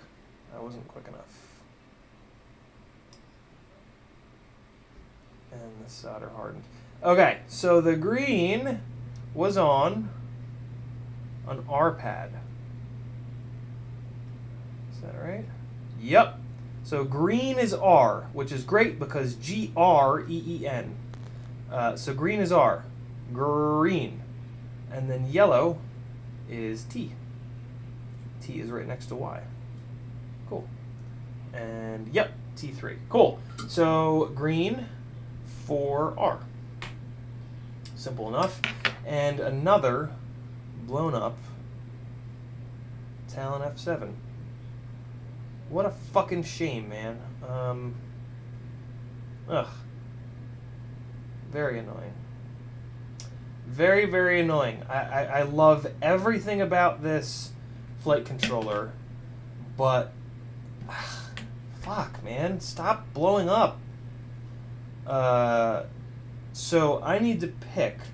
I can either use the UART2 down in this corner, or I can use UART5 over here. And I think, so if I use UART2, I can then use ground and 5. Yeah, that's what I'm going to do. I'm going to do it all over on this side. That'll keep the wiring a little bit cleaner, right? Because these guys are all over here, and then this guy is going to be all over there.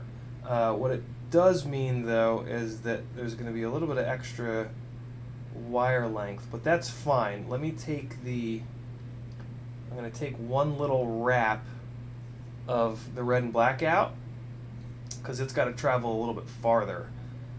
And then I'm actually going to chop the green and the yellow down just a little bit, just a tiny little bit. Let's just go in here and just chop that much off, which could totally bite me in the ass in the future, but it's going to make this wiring a hell of a lot cleaner. So now let's strip and tin these guys.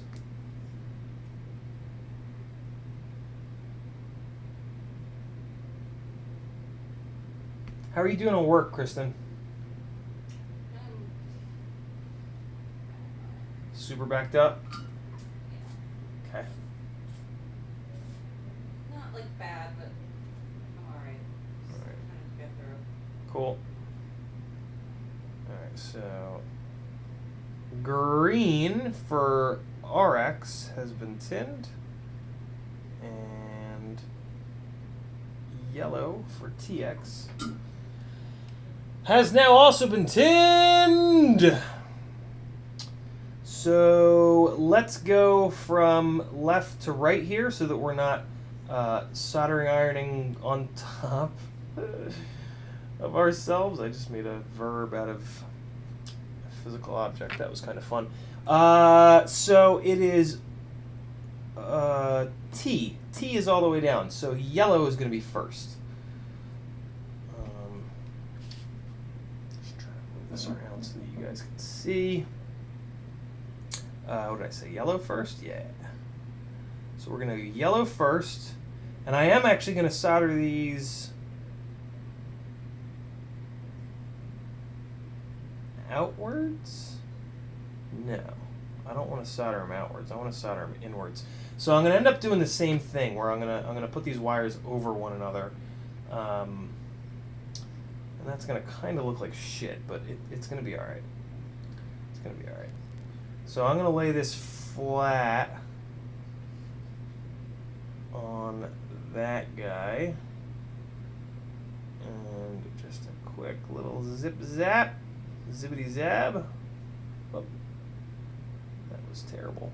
I fucking bridged these two and added a bunch of solder for no reason.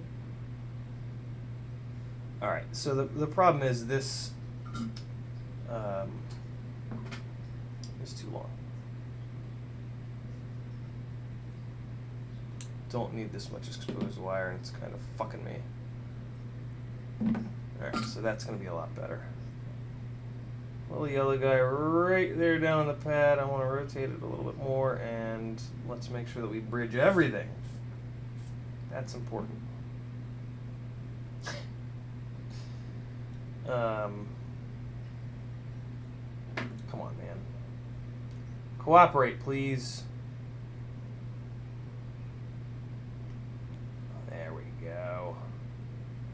That's the stuff. Okay. And now we're just going to come right over top with the green for R for receive. Come right over top here and move the 5-volt and ground out of the way. And the same kind of deal. We want to try to get this as flat as possible on this pad.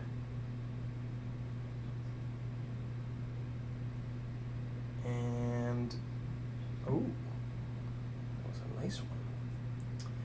That was a nice one. Give him a little tug, and we're good. Next up is the 5-volt and ground. Plenty of extra cable here, and it's ground first. So let's just separate these little fellas. And I'm going to do the same thing. I'm going to solder these completely sideways. I don't need the pads next to them, and it's just going to be much cleaner to not have these hanging out the side, begging to be ripped off by branches and leaves and shit. So there's the ground, and here comes the 5-volt. Here comes the boom. Okay. And again, it's a little too long. I'm just going to chop the tiniest little bit off of the exposed part here, just to make sure that this thing sits down as flat as possible and will not jump to the ground.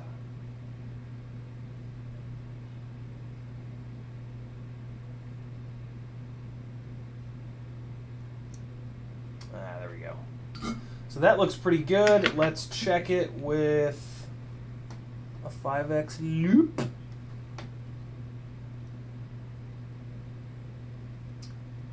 So the green wire doesn't look great.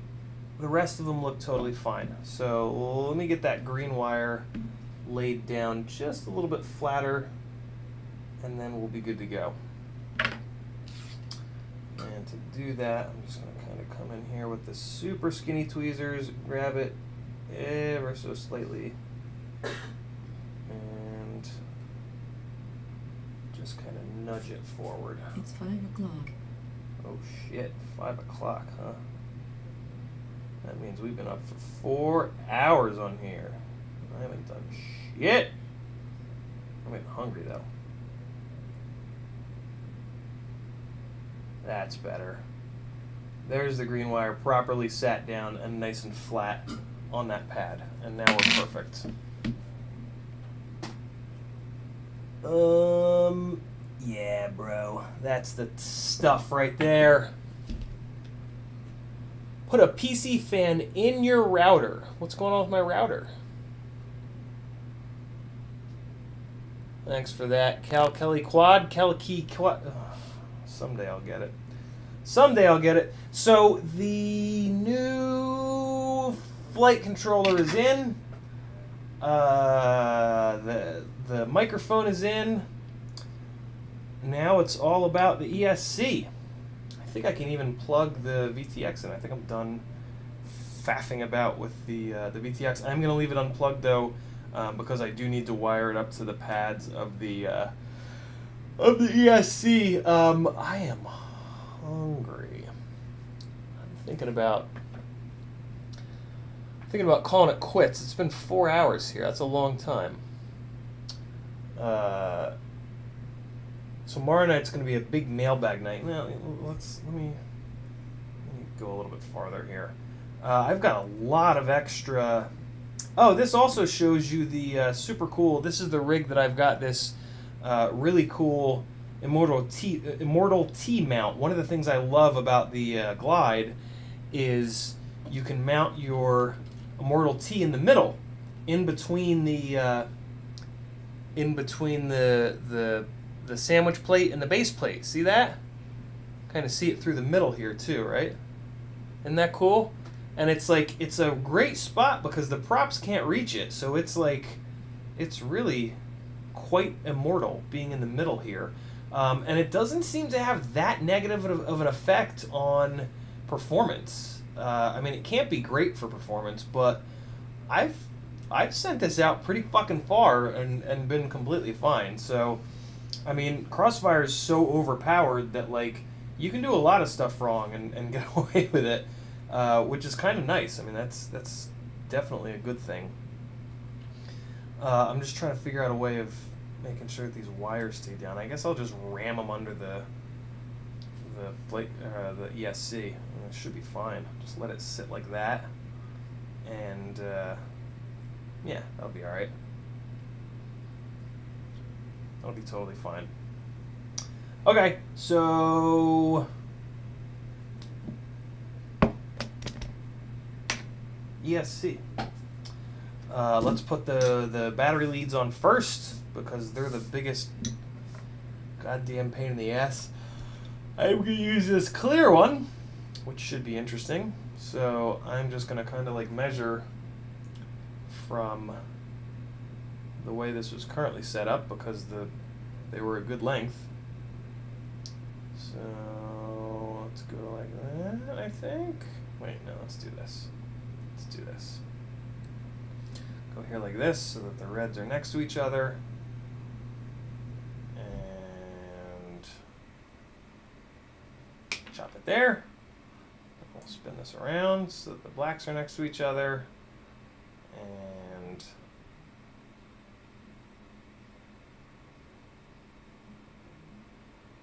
chop it. And we can use a clear one. That'll be neat. Although we're using the pin side. I don't think the pin side gets... I'm interested to see, but I don't think the pin side gets all that fakakta. I think it's the other... Or no, that's not true. That's not true. The pin side is the side that we're going to be able to see. The other side is female, and it's just going to be empty sockets. It's just going to be a little cavern.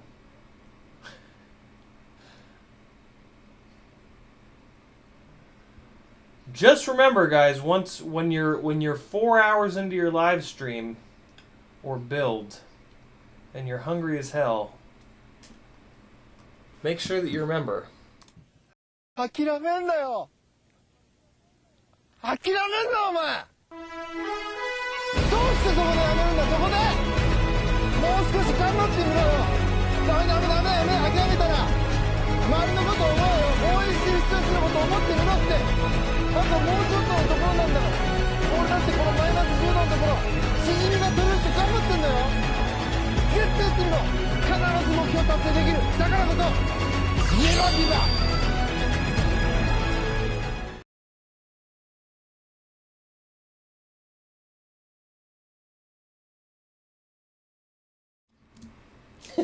I set Clamman to not repeat. I think it's better to not repeat. I don't know. Here we go. Tinning the big old wires. I did not turn the temperature up on my soldering iron. That was a mistake. But we're just going to muddle through this one. We've got it hot. We're pushing solder through the strands of wire. We're even pulling the heat up on top. And that is plenty. Alright. We're going to suffer through the ground as well. Try to get my iron under it so I'm pulling up on it rather than pushing over on it. Farts. Doing this very, very haphazardly. Also running out of solder on here. Come on, friend. Get hot enough. There we go. Pushing through the strands. Ran out. Ran out of solder. Here we go. Let's get it. Oh, now we got it. Now we got it. Now we're grooving. Look at that. Oh. Oh boy. There we go. Okay. And then the positive one, I just want to knock this big glip glop of solder off of. So let's just go like this, get it liquidy, and wait, there we go. Okay, that's good. Oh god, no, it's not good enough. The opposite side of this red one is being kind of a jerk. So let's get him going. That's odd that it did that. Come on. There we go. That's better.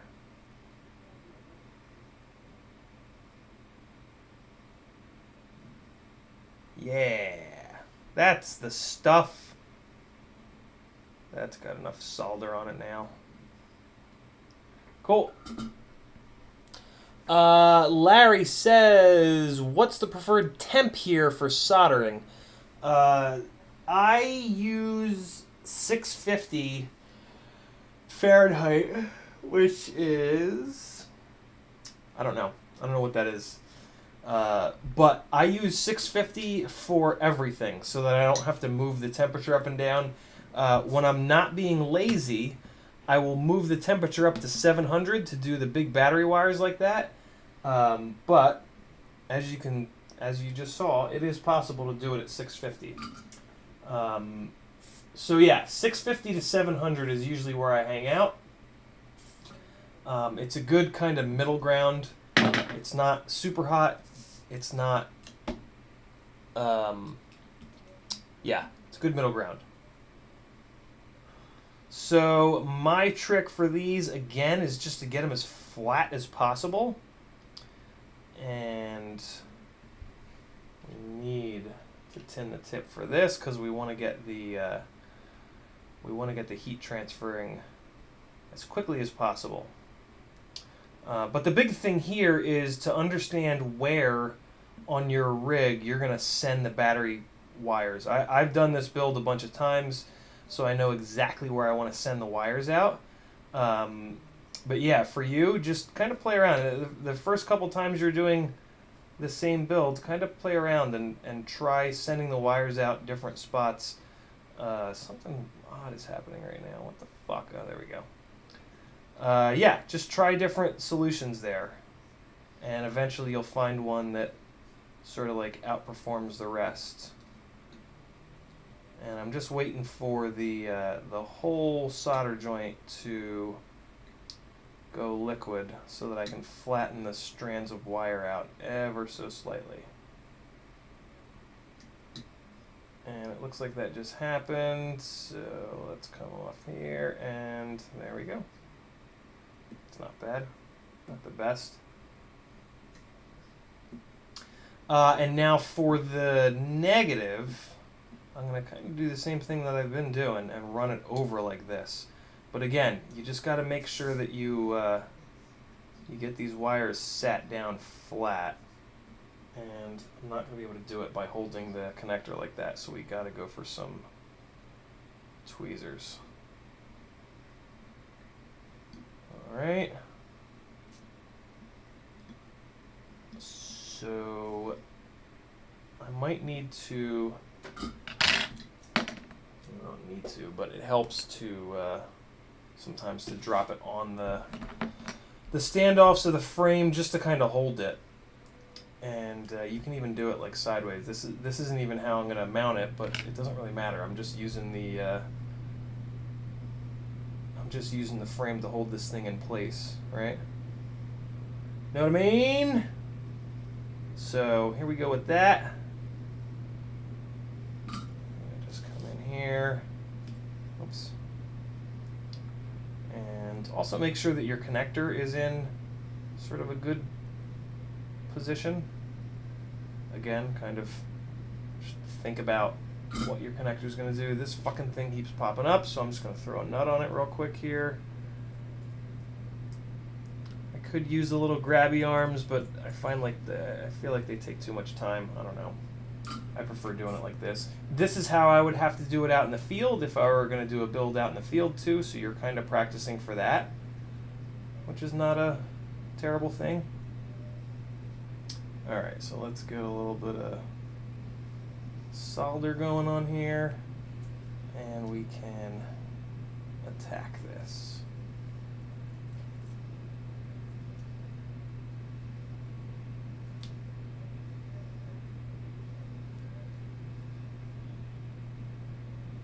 Alright, come on, fucker. Get in there.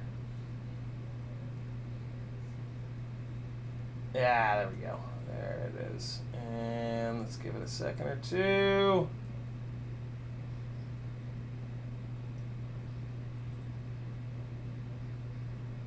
Okay, there we go. And that's a good one. I had a little bit more solder on there. I'm going to add some solder to the red one there when I'm adding some of the other wires. I got a bunch of wires I need to add on here. Powering the VTX, the capacitor, as well as the LED. But that is not bad. They're nice and flat against the pads, so they're going to be nice and strong. What's up, CMYK? How are you, man? Okay, so that's good to go there. We can pop this one little nutty off and move on. I think the next thing we're going to do is start tacking these extra wires on here. So the first, so let's just put this in its proper kind of orientation here, and we'll start moving things out of the goddamn way.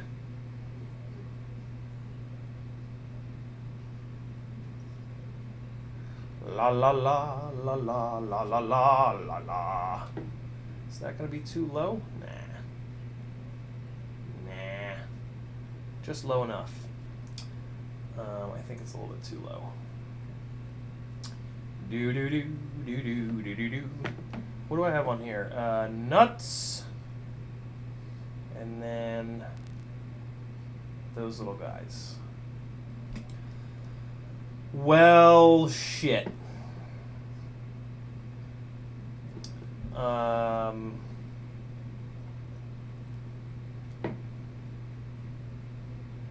think I want to put a little washer. Yeah, I'm going to put a little washer. Time to grab some nuts. Well, I guess they're not really nuts. Oh. I guess I tighten these. Oh yeah, I did. Jesus. I might have tightened and Loctited these. My God. Nah, no Loctite. I just tightened them. Ah, shit. I didn't mean to do that. I just spun the bottom one. I'll fix that in a second. Alright. If I just loosen these a little bit, I can then grab their nuts. And all will be right with the world. Okay. Fuck. So, to get this guy tightened... Oh, no, we're good. We're good. I'll just use this fella. La la la la la la la la la la la la la. There we go. Okay, we're good again. So I'm gonna put a 1mm spacer on top of these little nutties, these little M2 Nylox, just to boost this ESC up a little bit. It'll get a little bit more cooling under it, and it'll make sure that none of these wires that I'm gonna run under there are pushing on any components, which, you know, once things get hot, that could be a bad thing. Ow! Okay. 1mm washers that are M2 look like this. No, I don't like that one. I like this one. That's a gray one. I like the gray ones better. I don't know why.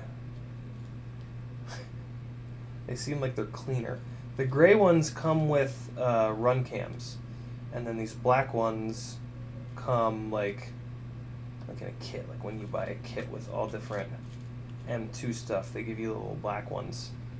And yeah, I don't like the black ones as much. I don't like them. I don't like them. Ooh. Okay. So where'd they go?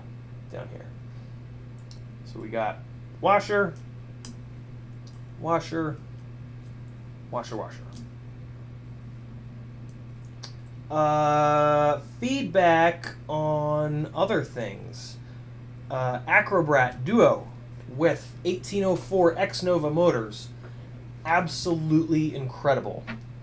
I am really kind of staggered at how much better it flies with 1804s than any other motor I've ever put it on. And I've probably had it on about a dozen different motors. The closest to these were the 1407 Rotarax Acrobrat motors, which are no longer made because they're super, super, super fragile. These X-Nova 1804s are the complete opposite of that. They are very durable. They've got a 3mm motor shaft, thank fucking God.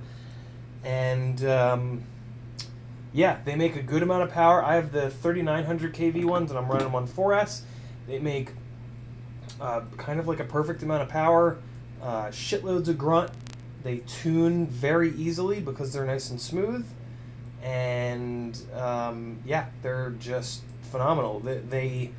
It's the closest to the building and tuning experience of a 5-inch rig that I've ever come across on a micro, meaning that you can pretty much run it on stock PIDs with filtering jacked up and there's no weirdness. And that's very rare with micros. Micros almost always have a bunch of weirdness.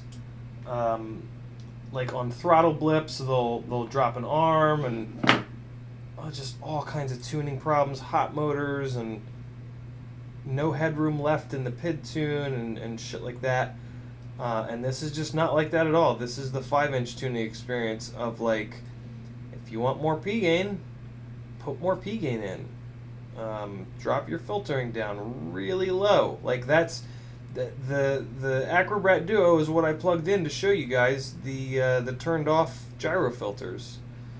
So yeah, really, really impressive. I'm can't believe it took this long to find my ideal set of Acrobrat motors, but better late than never. And fuck, they are really good, man. X-Nova 1804 3900 kV on 4S. I'm really curious now to run them on 5 and 6S to see if there's any efficiency increases there. So stay tuned for that. That'll be coming at some point. Okay, so now we got a little bit more spacer on here. That should just kind of help out in theory. And I think I still have enough, yep, I still have enough thread above this guy to get some nuts on there, so that's good. Next, we need to start soldering extra things onto these pads, battery pads on the ESC. And, oh my god, I'm so sleepy. CLYK, I don't know, man. I got all crazy about the International Game of Whoop initially to try to get the word out and get as many people to sign up as possible so that you guys don't miss it. But I've missed weeks 2 and 3 now. I keep fucking forgetting about it. I have a lot going on, and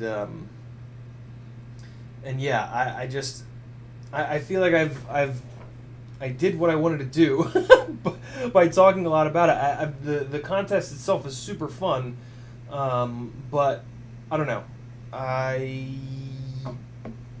The building dive thing is interesting. It makes me want to go do it with a Whoop. But I don't know, man. I've already got a W and an H.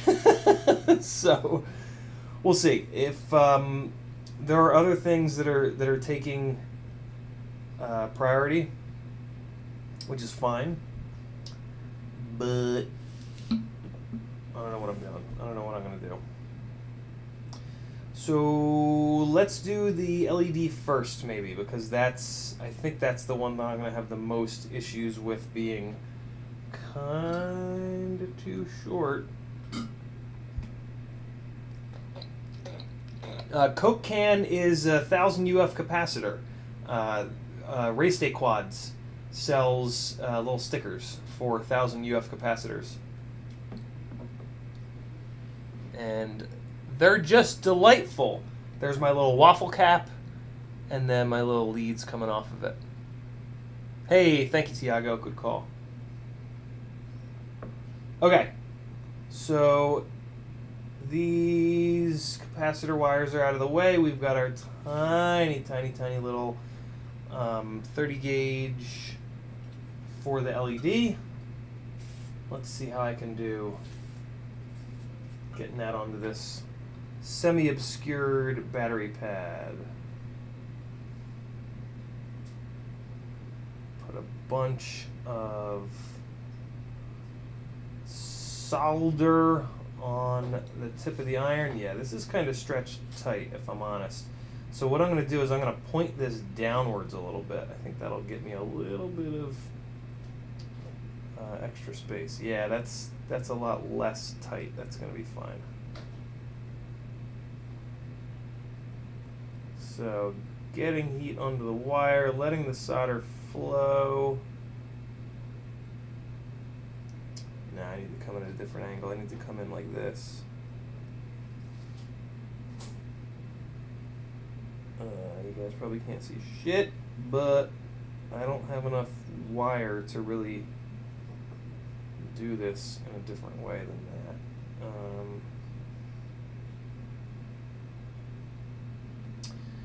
Shitters.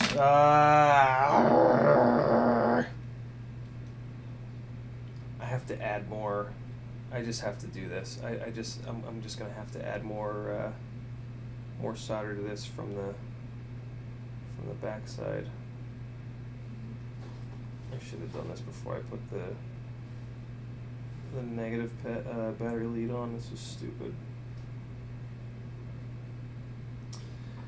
Ah, shit sticks. Okay, I'm going to undo the ground and do all of the positives now, and then I'll put the ground back on. It's not ideal, but it's also kind of not the end of the world. Ah, shit, I really don't want to do that, but I'm just going to do it. Really don't want to put more heat into this pad, but let's just do it and get it over with. It'll be fine. This is also now where I'm actually going to turn the temperature of the iron up to 700. All right, now we're up at 700, and come on. Release. This is also how you know you've got a good solder joint, is when you try to remove it, and it's kind of a pain in the ass. Okay, so there we go. So first things first, I'm going to add more solder to the positive pad. When you're doing this shit, never push down on these pads really hard. There's adhesive that holds the pads to the PCB. And if you push too hard, you can loosen that adhesive up, and you don't want to do that. So yeah, don't push too hard. That's much better. That is much better. All right, so now we're gonna have a much easier time on these fellas. I am gonna remove another wrap of the twisting because this is just kind of short. These little LED wires came out a little bit shorter than I thought. But it's going to be okay. We're going to be okay. You good? Yeah, and we're going to have pulled pork with mac and cheese. Oh, shit. Pulled pork with mac and cheese, motherfuckers. Can I help out? Please say no, please say no, please say no, please say no. What? What? All right, so we got that. That's negative. This is the positive on the capacitor. So I'm going to pull that one and just kind of tuck it down in here. Oh, God, nope, don't fuck up the sticker. Oh, nope, don't fuck up the sticker. Very important. Okay, so now I got my capacitor positive. Let's get that stuck on there.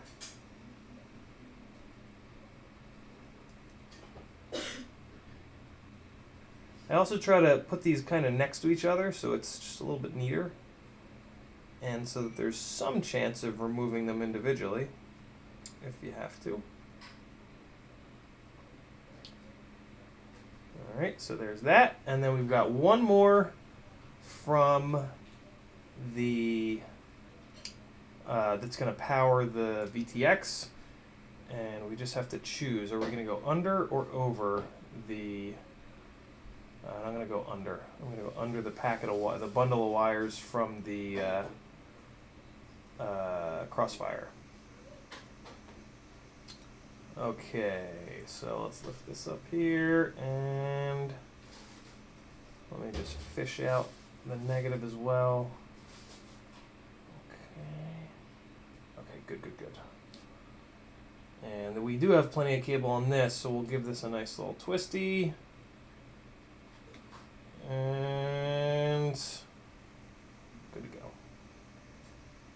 Turn this guy around on here. And in but a second, we will be good on the positive side. Just add a little bit of solder here just to get it going. And then I'm just going to hold it. See how the whole fucking connector moved? That is not good. That is not what I wanted. Fuck. Shit, now these are all going to start moving all over the fucking place. God damn it. Okay, now I'm in an annoying situation, but I'm going to take this guy off. So I didn't wait quite long enough in between, and the whole joint got hot enough to move. That's me being in a rush. You want to slow down here because you don't want to melt the whole joint. You just want to melt the enough of the solder on the little extra wire that you're trying to tack on there. So now I got it properly on that one. And I just want to round this side off here. This got a little gnarled up. Add a little bit of solder here, this will be fine. And nice and smooth and shiny, and we're good. Yay! One little tiny guy that I want to chop off. Yeah, negative pad is where we go next. That's where it's going to get a little bit harder, but since I cranked this shit up to 700, we should actually be totally fine. So yeah, now we got everything on there. First thing we're going to do is put the big old battery negative lead on there to get us started. I'm going to just start tucking things that I know need to be tucked. And, okay. So let's use, this is job 4. These guys. Affiliate link down below. Also, if you haven't heard, what's the word with purd? If you haven't heard, over on Etsy and Fiverr, I've got some stuff going on that you might like. We got some stickers, we got some jobs that I'm working on. Good stuff, man. So hit that Linktree link, the very first link in the description. And that Linktree link is going to make your life a lot easier because it's got like everything you need. Any spots that I exist or have affiliate links or nosebleeds or anything like that, they're all on there. So check it out if you'd like, or just keep hanging out here. Whatever you prefer. Alright, so 700 degrees. Watch how quick this is going to blow through. See, it's already melted down to the pad. The pad is already liquid. And we're just going to give it another second. And I'm going to push down with my left hand because I want to get this flat on the pad. And there we go. That is a pretty good one. So yeah, up at 700 with a half decent soldering iron. This is a Weller 1010 that I've got.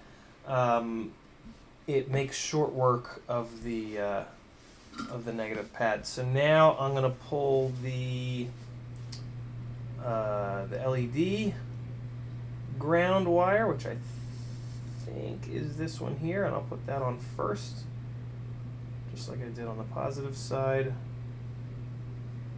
Although I need to route this under like that and then over. Okay. I try to pay. Oh boy, this is a short one. Oh boy, this is a short one.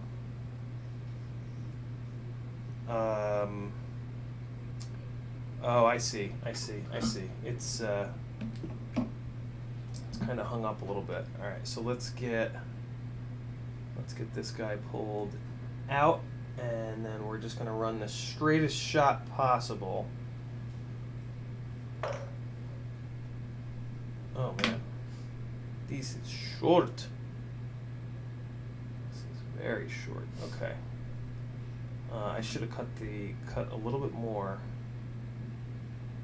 of this 30 gauge red and black. Yikes! Uh-oh. Things are falling. Shit's happening. Alright, let's see if that's like just enough to get... Oh, where the hell did it go now? Where are you? Black wire, where'd you go? You hiding?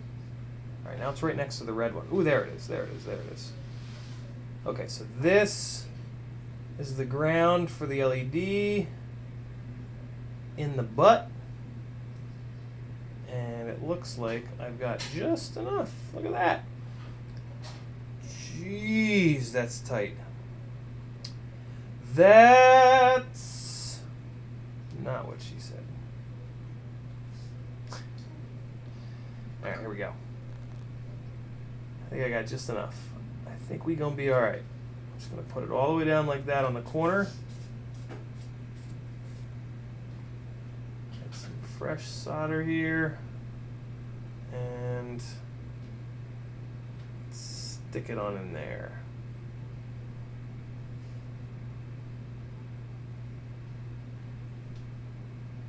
Alright, good deal. That's gonna be totally fine.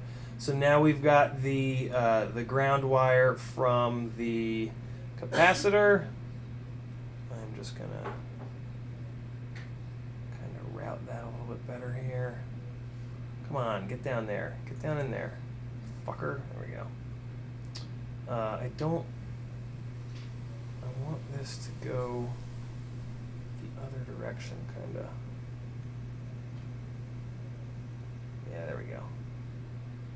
I usually don't like to use the soldering iron to move these wires around, but that was actually a really good example of when you can do that and not have any issues.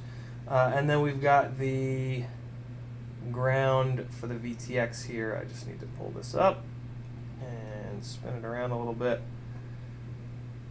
And I think we'll be done. No, we won't. We still have to do all the motors. Wishful thinking right there. I think we'll be done soldering. Only 12 more.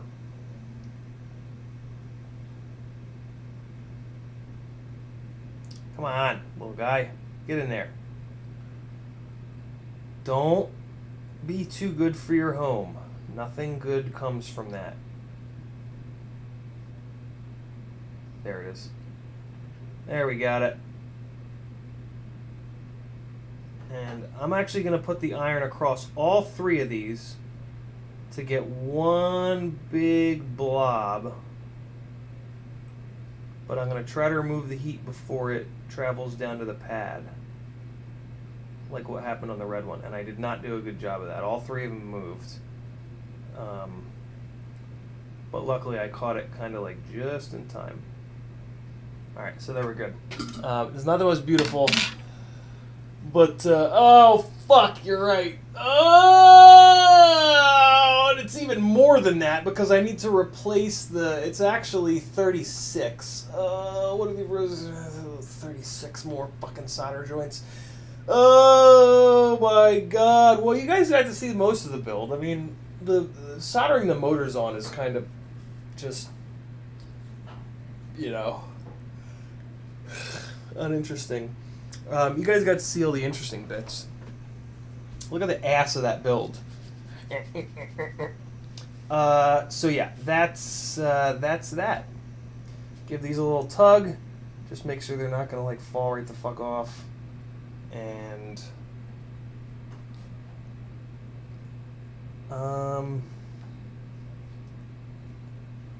yeah. So there it is. Motor wires. I gotta lift this up. Well, here, I'll do a couple things. I'll do a couple more things, and then I am gonna actually shut this mother down. I'll see you guys again tomorrow night. Maybe this will be done by tomorrow night. Probably not. Maybe though. Probably not. I think I'm going to do some more editing here this afternoon. So, let's get this plugged in. We'll route the cables. And then I will bail on you guys. And then I will run. Get in there. Come on. Alright, let's see if we can get this. Okay,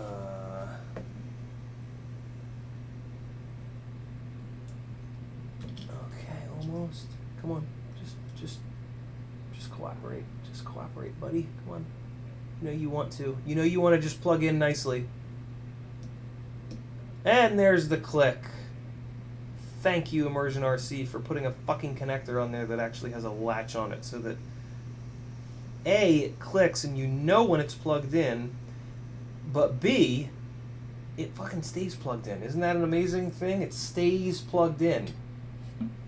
Can you even imagine a world where you don't have to constantly worry about plugs coming unplugged? I mean, I don't think I can, really. That seems pretty crazy to me. So there it is. That's many things.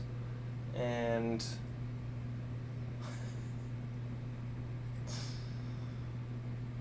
many things. What am I saying? What do I even say? What do I...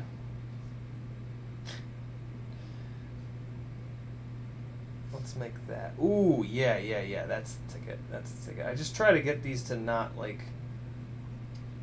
want to come out. I try to get a little bit of memory to the wires so that they their default state is like plugged in and happy. Alright, so that's not bad. This mic will go like this. That'll be fucking great. And then we'll do 36 motor fucking pads. Oh my god, 36. What the fuck? I wish I'd made this little red cable a little bit longer. That's okay though. So there it is. Race wires, and I think those are going to be new race wires. I think I'm going to put all red race wires on here. And there's food. Amazing. Okay, so goodbye. Thanks for hanging, everybody. You guys are awesome. Of course, as always,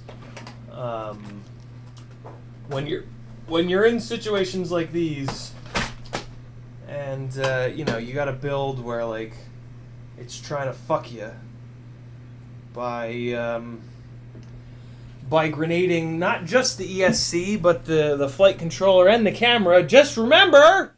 諦めんなよ諦めんなお前どうしてそこでやめるんだそこでもう少し頑張ってみろよダメ目諦めたら周りのことを思うよ応援してる人たちのことを思ってみろってあともうちょっとのところなんだから俺だってこのマイナス10度のところしじみが取れるって頑張ってんだよ絶対やってみろ必ず目標達成できるだからこそネガティブだ It'll never get old. I will fucking love Clam Man till the day I die.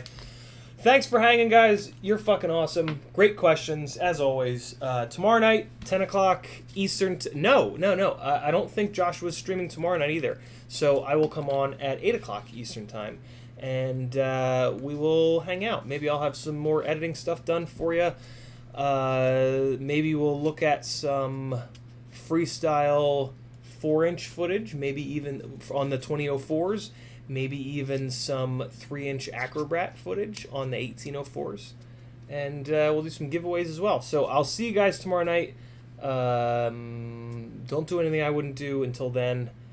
And yeah. And there'll also be... Tomorrow night there's going to be a little bit of this.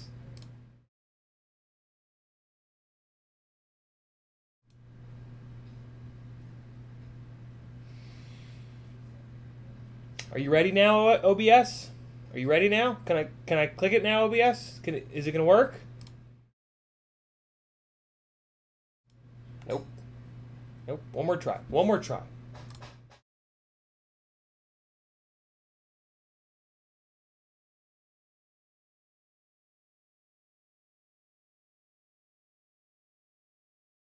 Oh, it's full on broken. What?